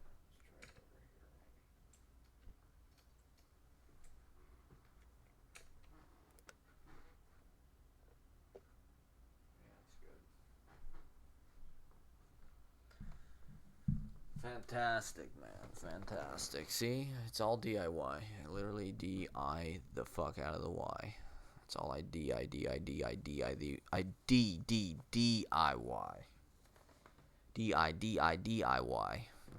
Do it. So I got up and read. And I did pretty good. I don't know. My energy, something. I think I've just done so much shit and I've had so many weird, crazy life experiences. Like, even that thing the other day about, like, when I met that girl in Washington Square Park, that was just like a drop in the bucket. The past week has been so many different adventures already. Every day is just a new random social encounter. I hope anything is possible. I saw this really amazing looking person on a stoop on West 11th Street today, right before I saw Sting. I was walking on West 11th and I see this girl on her stoop, and she's wearing a big, kind of old-fashioned sweater that says Columbia on it. And it's like those big felt letters. It almost looked like it was from, I don't know, like the 40s or something. It looked, I don't know, like it's in a Marx Brothers movie. Like it was an old varsity kind of, Columbia. And she had these kind of big tortoise shell glasses on, and she's reading a book, and she's got her snacks. She had like veggie crisps and like apple slices and little Tupperware, like baggy, Ziploc baggy. And she's on her stoop because it was like 6 o'clock. Beautiful day, 70 degrees, sunny, perfect. Everybody was out tonight in the West Village. And I see this girl, I'm just thinking, oh my God, like this is so adorable. Like this, not only that, but just like this is a cool person. The Columbia thing, people at Columbia are kind of, they try to be like hard asses because Columbia's like the New York Ivy League school, so it's got that New York like I need it 5 minutes ago thing, and like what have you done for me late? It's got that kind of like jump through hoops and you got to prove yourself constantly and just ice it. I just can't stand that, even though I work there. Well, should I say that on my fucking who cares? At least that's the impression I've gotten from going on dates with girls who went to Columbia. It's just, I don't know. It's like just pseudo rigid. I just don't, I don't know. It's also not my sensibility or cup of tea or anything. It has affinities with KGB Bar. They're like the Paris Review and shit. The elite kind of, fucking bullshit. So anyway, I'm walking past this girl and we make eye contact and we smiled at each other. It was honestly, it was the most pure interaction I've ever had. It was so beautiful. Oh my God, it was so great.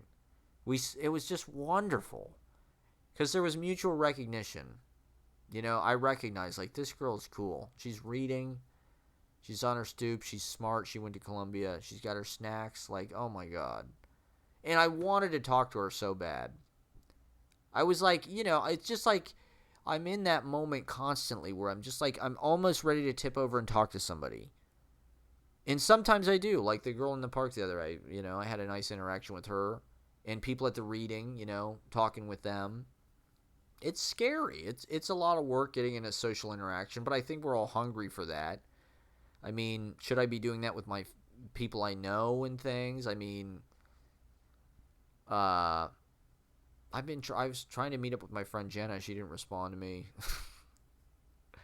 She hates me.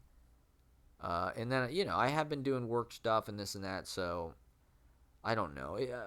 Interacting with randos on the street, it's kind of my art form. There's an element of magic to it, larger than life, and I think the village in particular maybe invites that, you know, and just being around all these locations and settings of the energy and the psychic energy and of all of these artists and pieces that I just have been, they all laughed. I keep thinking about that, that stretch of 7th Avenue that they're on a lot. And just the whole energy of that movie. It's like it's so my life right now, walking the streets and, looking at people, falling in love, trying to talk to them, smoking weed, being clumsy. New York, Manhattan, it's beautiful. It's spring, it's gorgeous. It's the most beautiful spring and summer of our lives, probably. It's, it's so sweet. After such a bitter year. It's a blissful reopening. And I don't know, I didn't talk to her. I don't know. We're also in this moment where it's just like I didn't want to bother her, and it's just like, well, I didn't want to blow it. What am I going to say? I thought I could just say, what are you reading? It seems to me like that's the, I saw somebody else on a date. These totally new school grad student, cool looking people in cool clothes and kind of, the grad students are a little grungier looking. They've got a little more texture. They kind of stand out a little bit.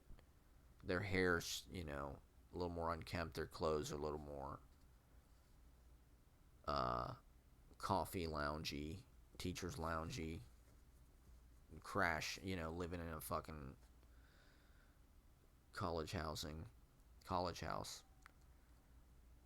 Smart though, bookish, authentic, different than the tech, jock, cyber zombies. The different, the different breeds and species and varieties of West Village life, the patterns, the inflow of populations and the ebb and flow. Who leaves? At 6 o'clock, that's the best time. That's what I realized. 6 o'clock is the best because everybody's getting off work, so everybody's leaving from their jobs in like meatpacking or Chelsea or the further parts of the West Village, and they're walking down the streets to West 4th Street. Everybody loves that walk. Could you imagine if that was your commute walk down Bleecker to West 4th? I used to do that when I do shoots in meatpacking sometimes. So you see a lot of fashion people, cool clothes. I've got my different like perch spots on Charles, I think, in 7th Avenue. There's this unbelievably great park with all these plants, a couple nice patio tables, a bench. It's free. You can just go sit there. You don't have to spend any money or anything. So I've been, I hop from one to the next. Bleecker Park, that's my favorite. That's over by Whitehorse, Bleecker, and, And then St. Luke's in the Fields is great as well. Here and there, different places to sit and watch. So after the reading,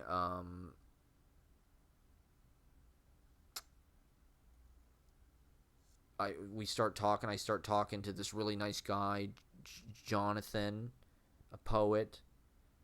Really cool. We kind of hit it off. And he and I think his partner, we kind of had a nice conversation, and everybody kind of adjourned up to the bar at KGB indoors to get drinks. So I just thought, fuck, we're probably all vaccinated here. What the hell? So we all went into KGB bar indoors. maskless, and I had 2 Budweisers. I felt great. Holy shit. I was walking around afterwards, literally like talking to myself. It was amazing. I felt like I was finally doing it right. I felt like, yes, I'm finally like, I'm keyed in. I got a great vibe. I'm a live wire. People are digging my energy, and I'm cruising. You know, I'm in the derive. I'm high. I'm drunk. I'm confident. I'm creative. And I met a bunch of cool people. I had a bunch of great conversations with people there. So like, it was just it was one of those awesome, I love going to open mics because a lot of times they're like that. You can make it like it's a nice ritual because it feels like everybody is bringing like an offering. It doesn't feel like this audience, you know, reader audience thing where it's just like, oh, let's go and like look at how great this person is for 40 minutes or half an hour or whatever. It's like, no, like everybody who's there kind of shares. Like we did at the house. The house was like that. Everybody who'd come over to the basement, we'd pass that little baseball bat around. I don't know why. Stupid. Just to ritualize it, ceremonialize it in a way. And everybody would do their one song or 3 minutes, you're offering. I think that's cool. That way it's fair. Everybody kind of goes through the nervousness and, the show and tell kind of ish thing. And we're all rooting for each other. Everybody succeeds. Everybody does great. So I don't know. I try to bring that energy, and it feels like more often than not, the open mics that I get to be a part of, the energy is great. And there is kind of like a ceremonial high vibe afterwards where everybody kind of like, connects and hangs out and drinks and talks. And I mean, maybe that's not because of me. Maybe that's just the way how it works. But I had a great time. Really. That was, this is my Lives of the Poets, We talked about Ferris Bueller. I really hit it off. We really had a lot in common. We dissected Ferris Bueller. It was like they were academics, but cool. Like his partner was a professor of some kind, and it's like, yeah, these people are awesome. They're fun, and like they get like fun culture shit, but they're smart as hell. He said we talked about the Before trilogy. And he was like, it's about longing. I was like, wow, that's an amazing, yeah. Like that's what a poet can do. Can see that in the story, that element, that spirit, that archetypal kind of flow and energy. So it was really, I mean, poets, they're just like, they're the only people that it's even possible to talk to. They're my friends. So like, I don't know. I should have taken my camera. I should have filmed it. I've got episodes in KGB Bar before. I can't even watch them. They're too embarrassing.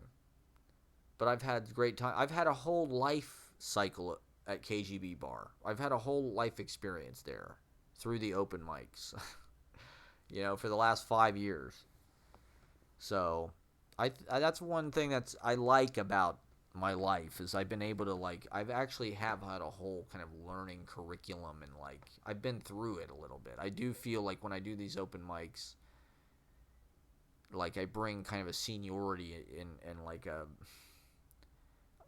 there's something comforting and secure about that, like you have me there. I don't know. Not to brag. I'm not bragging. I'm just like, this is what I try to contribute to. I don't know. As I get older, you do kind of take on a more senior position, and you start to think about it's like there's generations younger than that. There's Gen Z. There's people younger than that.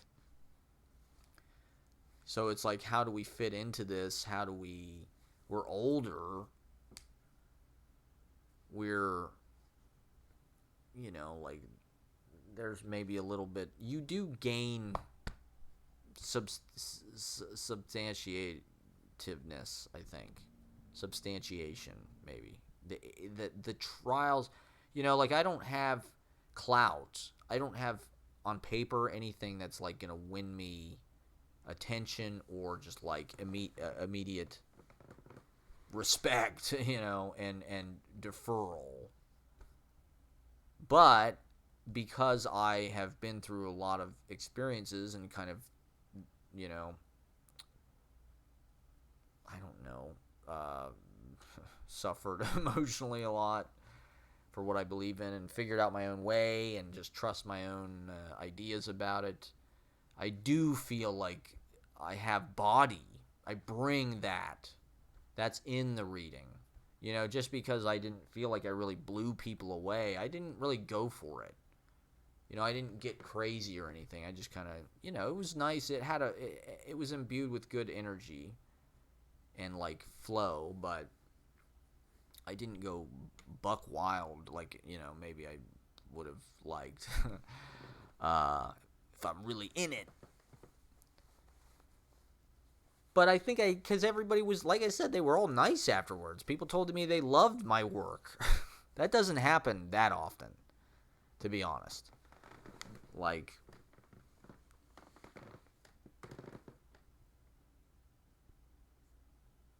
they're smart people.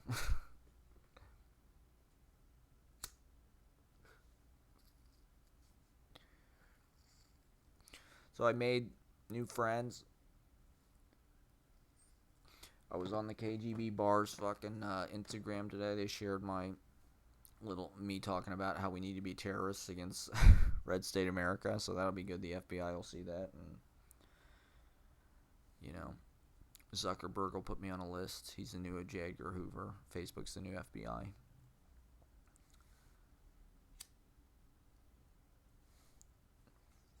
I don't give a fuck. That's why I'm here. I'm a flamethrower. I have to speak truth. I have to speak my little peasant, idiotic truth. Read the transcripts. It's all there. It's all in writing. It's all literature. Read the transcripts. Get the YouTube transcripts. It's all there. Publish that. Put that in a little pocket form. Publish it. Maybe I will. Maybe I'll put out some of my YouTube talks in a little pocket book. I need a word processing program so fucking bad. It's like crazy. Maybe I just need to go to Best Buy. Ask them. So, yeah, it was like perfect adventure. I mean, I didn't, I'm, trying to meet some ladies. It is frustrating because it's like, God, I'm just trying to get back in this so bad. And every night I was like, oh, please, God, let something happen. And, I was thinking about this earlier. To a poet, it's like, this is your wages. This is your life. This is what you train for. This is your work. This is your form. This is your recompense. And your system is you do what I'm doing. You go through the day smoking, reading, having adventures in the transom, experiencing spirit, talking to people, picking up language, overhearing conversations, looking, observing constantly. That's all I'm doing is walking around looking at things, watching people, trying to have like these little moments, this smile with this girl or seeing Sting. What were the things I remember from today? That's the poem of the walk. That's the walk poem. I wish that I had filmed. I think that's what I'll make my videos. It's just like walks. Here's my walk today. Here's the moments that happened. Here's the narrative. Here's where I saw Sting. Last night I went to KGB. This is the poet's adventure. Getting drunk afterwards. Talking about Ferris Bueller. Dissecting it. Its political ideology. I told him about how I saw Matthew Broderick and now I saw Sting. And this is what I mean. My energy just hits different in these different situations. When I'm on Tinder dates, Hinge dates, I think the girls respond to my energy, but they're also kind of like, wow, this guy's nuts and wild, and it's not social. There's no social proof or it's not a group of people approving. She has to make a decision about it. Whereas, like, I do these readings, and it's like everybody's pretty, I mean, it's a mutual admiration society, but I look at it as like my job to facilitate the connection of the poets. I want to publish these people. I want to talk about poetry. These are my people. They see the world, they process the world through language exhaustively, just like this. And so you can have conversations all night, and they know about poetry, and they know, this secret world that nobody else knows about. The poets, Mark Bibbins, he was mentioning. He had just won some prize. Tom Gunn, he had mentioned, Jonathan had mentioned he had taken an undergrad, who was it with? I forget. But this guy came in who was wearing a leather jacket and looked kind of like gnarly and street. And he came and he sat in the front. And it turns out it was Tom Gunn. He was there to speak in the class. Who was the teacher? I forget who the professor he was talking about. Carl Phillips. He was his advisor. Like, how amazing. Totally amazing. Like, I have been doing this long enough. Like the first decade I was doing poetry stuff, it felt kind of fake, and it felt like, not fake, but like, everybody thinks that it's just like the most like, oh God, he's a poet, holy shit. Like, and even yourself, you're just like, man, what am I, this, I can't, I can't call myself this. I can't. But now that I've been doing it for a decade plus, it's like I do have kind of I have the same experience. Like, I can compare, and like I know the language, and I know what they're talking about, and like I know poets. I love poets. They're the only people I like hanging out with. I think there's more poets than we realize, but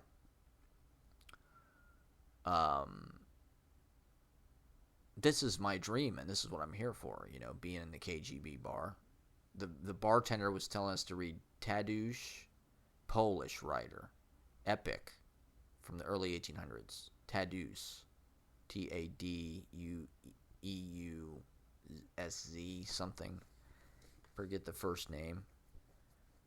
How do you like that for a recommendation at KBGB bar?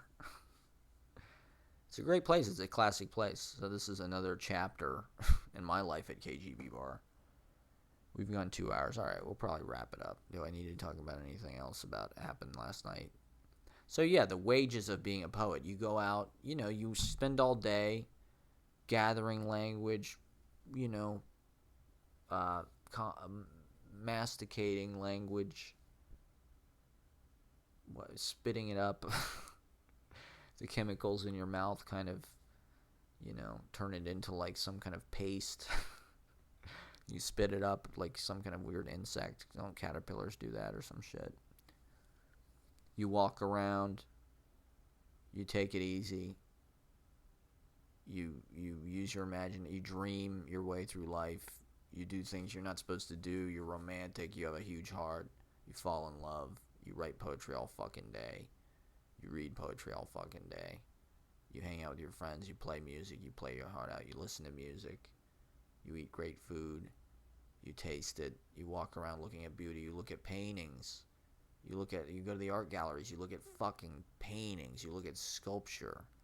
You hear this guy playing the cello. So this fucking, I smile at this girl, and as I walk on, then there's a fucking cello in the corner.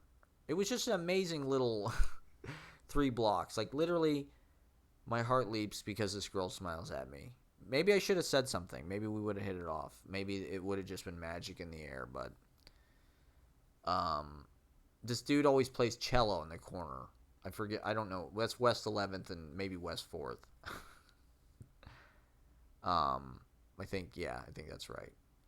So I turn left, or does that Waverly? Maybe it's Waverly. So I turn left there, and then I see Sting. So it was like bam, bam, bam. That's the magic of the West Village. I recommend it to everybody. Just hang out there. Go with your camera. Be super tourist. I mean, maybe it's just unusual, like I said, because of the pandemic. I guess there are a lot of celebrities in New York right now. Maybe it's not ever like that, but I saw fucking legendary rock sex god Sting, tantric. So yeah, or it works this way with music too. It's like you gather your songs together, you gather your material, you rehearse, you work on it, you publish. Like me, I publish it, I staple it. I gave a little speech about I didn't give anybody my books. I'm so disappointed. I had them in my fucking bag. I should have just given everybody one of my books. But we all added each other on social media, which is cool. That's the new business card. That's the new way to cement the the friendship. All's well that ends well. Yeah, I had a great time. I thought they were all awesome. And I want to network. I'm trying to meet poets. I'm trying to put my magazine together. So I'm trying to solicit work from people.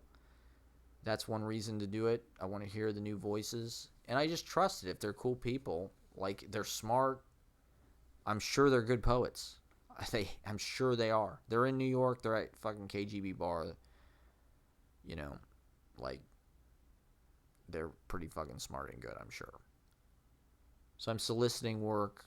I want to meet poets. I want to bring people into my, open mics or reading series. I want to bring people into Poetry Project and vice versa. I want to connect all these things. I want to connect Poetry Project with Beyond Baroque, with, Michael C. Ford, with Steve Abbott, with, with, KGB Bar, with the underground poets I know. I would say most of my poet friends are underground. That's probably the most glamorous word we could say about ourselves. We're underground. I would say Frankly Fabulous is an underground legend. Legend being probably the proper word, I guess. Few people have seen it, beheld it. I hope this isn't like super dark, but whatever. I've got all the lights in this fucking room on, so it's the best I can do. And the aperture's as wide as it'll go. I wonder if I can change the brightness on that fucking thing. I probably can. Shit. So yeah, the wages. You gather your material. You take your little papers. Oh, it's the best thing about being a poet. You don't have to memorize shit. You got it all right here. You don't have to memorize lyrics or lines. You can't forget your lines. They're right fucking there. It's awesome. You don't even, as a comedian, you got to remember the jokes and shit. Fuck that. Poet. Bam. There's the paper. So you get up, you read your poem, you sing your little bird song, you stretch your little cockles and sing your heart out, and hopefully you soar and people are, awestruck by your magic and your just completely, I think my energy, that's what the girl in the park said the other day. I had great energy. So I think that comes across during the reading. And then, ideally, maybe you make a little money, maybe you sell some books, maybe, smoke some weed. I haven't been doing too bad with the drinking, to be honest. Like, I don't want to do it a lot, but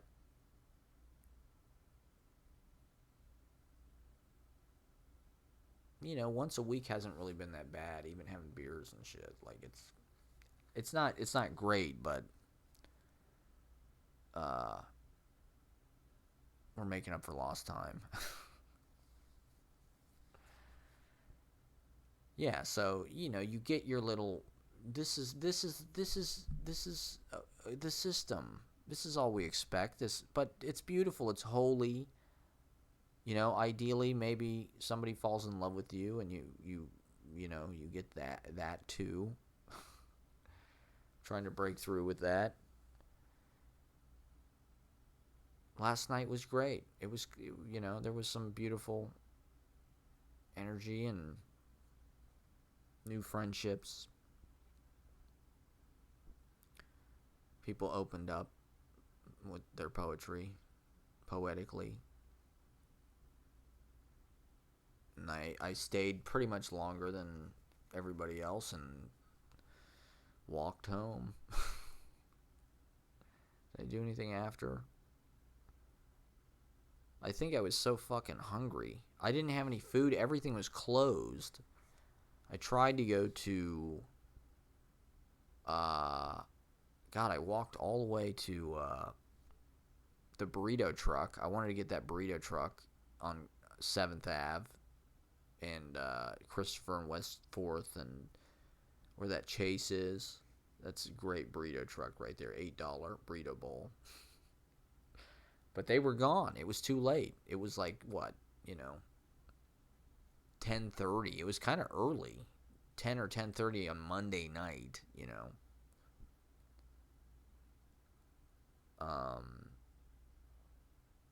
And then I went to some other fucking restaurant that was closed. Everything was closed.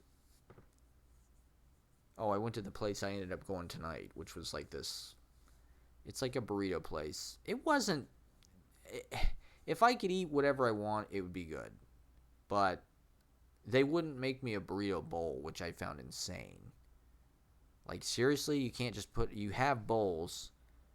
You have the. Just take the fucking tortilla, throw it away, and put the shit in a bowl. It's not hard. But I ordered this thing, and it wasn't that expensive. It's a cool location. They've got a cool patio right on 7th Ave. But they wouldn't make me a burrito bowl, and I ended up getting this thing. It was $10.82 or whatever. It was a California burrito, right? And literally all that was in it was chicken, shredded chicken, pork, and French fries. It was supposed to have lettuce, avocado cream, and cheese. I can't have cheese, and they took the cream because the cashier didn't know if it had dairy in it or not. So they couldn't do a burrito bowl, and so they didn't even give me rice or lettuce. So it was literally a wheat tortilla, which I can't even have. And I was like trying to get something healthy because I've got all this Trader Joe's shit, and it's just all candy and Trader Joe's is literally candy and soy, and that is it's it. They package it in all this shit that makes it look like super like crunchy, like granola and shit. Crunchy granola sweet. But it's junk food. It's candy. So I'm like, oh, I need healthy. I was going to go to my deli over here, get the delicious soul, Punjabi deli. Vegetables. Turmeric. Healing. Herbs and spices. But instead, I got this burrito place, and it was literally French fries, pork, and chicken. Like, I don't know. But last night I came home, I made tamales. I haven't had a vegetable in a few days. I'm going to have a salad right now. I need some kind of cruciferous, vitamin-rich. I don't think any of the vegetables... First of all, Trader Joe's doesn't hardly even have any fucking vegetables. Shockingly. It's actually hard to find produce. It's all in bags and shit. It's gross. And I just don't think any of their vegetables really have any actual nutrients or anything. I don't know. I just don't. It's oddly like kind of almost less trustworthy, I feel like. Even though the food is... it's all candy. Yeah, I'm trying to think if there's anything else happened last night. So yeah, it was just a great night. Beautiful reading. Everybody shared. Don Yorty killed it. His great poem, Fucking. He told me about Tim Dugos. He said Tim Dugos was very nice. That was cool. He's been around. He's totally lived it, Absolutely. He's one of the OG rent-controlled. He knew Ted Berrigan. My God, you look more like Max Warsh every time I see you. Well, that's going to wrap it up. Hit like and subscribe. It's the Frankly Fabulous Experience, 1/12/04/05/06 a.m. here on 5/26/2021. Tell your friends. Watch the old videos. Comment. Send us fan mail. Ask us questions. Thoughts. Comments. More poetry. This weekend there's a reading Thursday I want to go to. My friend from out of town's coming in from LA. Once again, somebody from LA coming to New York, which is just, will be a lot of fun. There's a reading Thursday that I think should be cool, and then Saturday there's a thing as well. So social calendar. I don't know. I'm not sure. Did I do the wrong thing hanging out in a bar with no mask on? I don't. New York, I guess the risk level has gone down from, it was like very high. Now it's just high. So I don't know. I mean, I'm not being too reckless, but trying to live life, and I want to set up some outdoor readings. So now I know some poets I can invite. I can invite my new friend Jonathan, and maybe some of my other friends I met. I met some people who work for the undergrad magazine or the college magazine at that fashion college, so that could be cool. They probably have some cool Generation Z type style and aesthetics, which I try to, speak that, when I talk about Chris Farley or whatever. My tweet-sized, thought-sized compilations. So yeah, the glamorous life continues here. Matthew Broderick, Sting, Parker Posey. Who will it be tomorrow? Frankly Fabulous. Thank you for watching. We're going to sing you out. Thanks for the millions. Oh, should I have stood up earlier? I could do a whole, I could do a whole thing in front of this. This is like my evening at the Improv right here in front of the brick wall. The next time I'll do it like this. I'm just doing different angles. I'm every show I want to have a different setup. So, wow, I look even more like. This is what Sting saw. He just saw like rays like radiating out of my head on Waverly today. So yeah, thank you for watching. Sleep tight. It's Frankly Fabulous. Hit like, hit subscribe, follow me on Instagram, watch my moments. Only 35 people watch my moment. Me reading.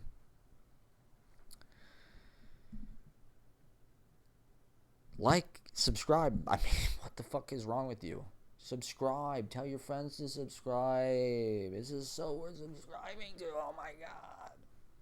Here we are in the heart of the experimental theater district. Go forth and be excellent to each other. Signing off. FLF.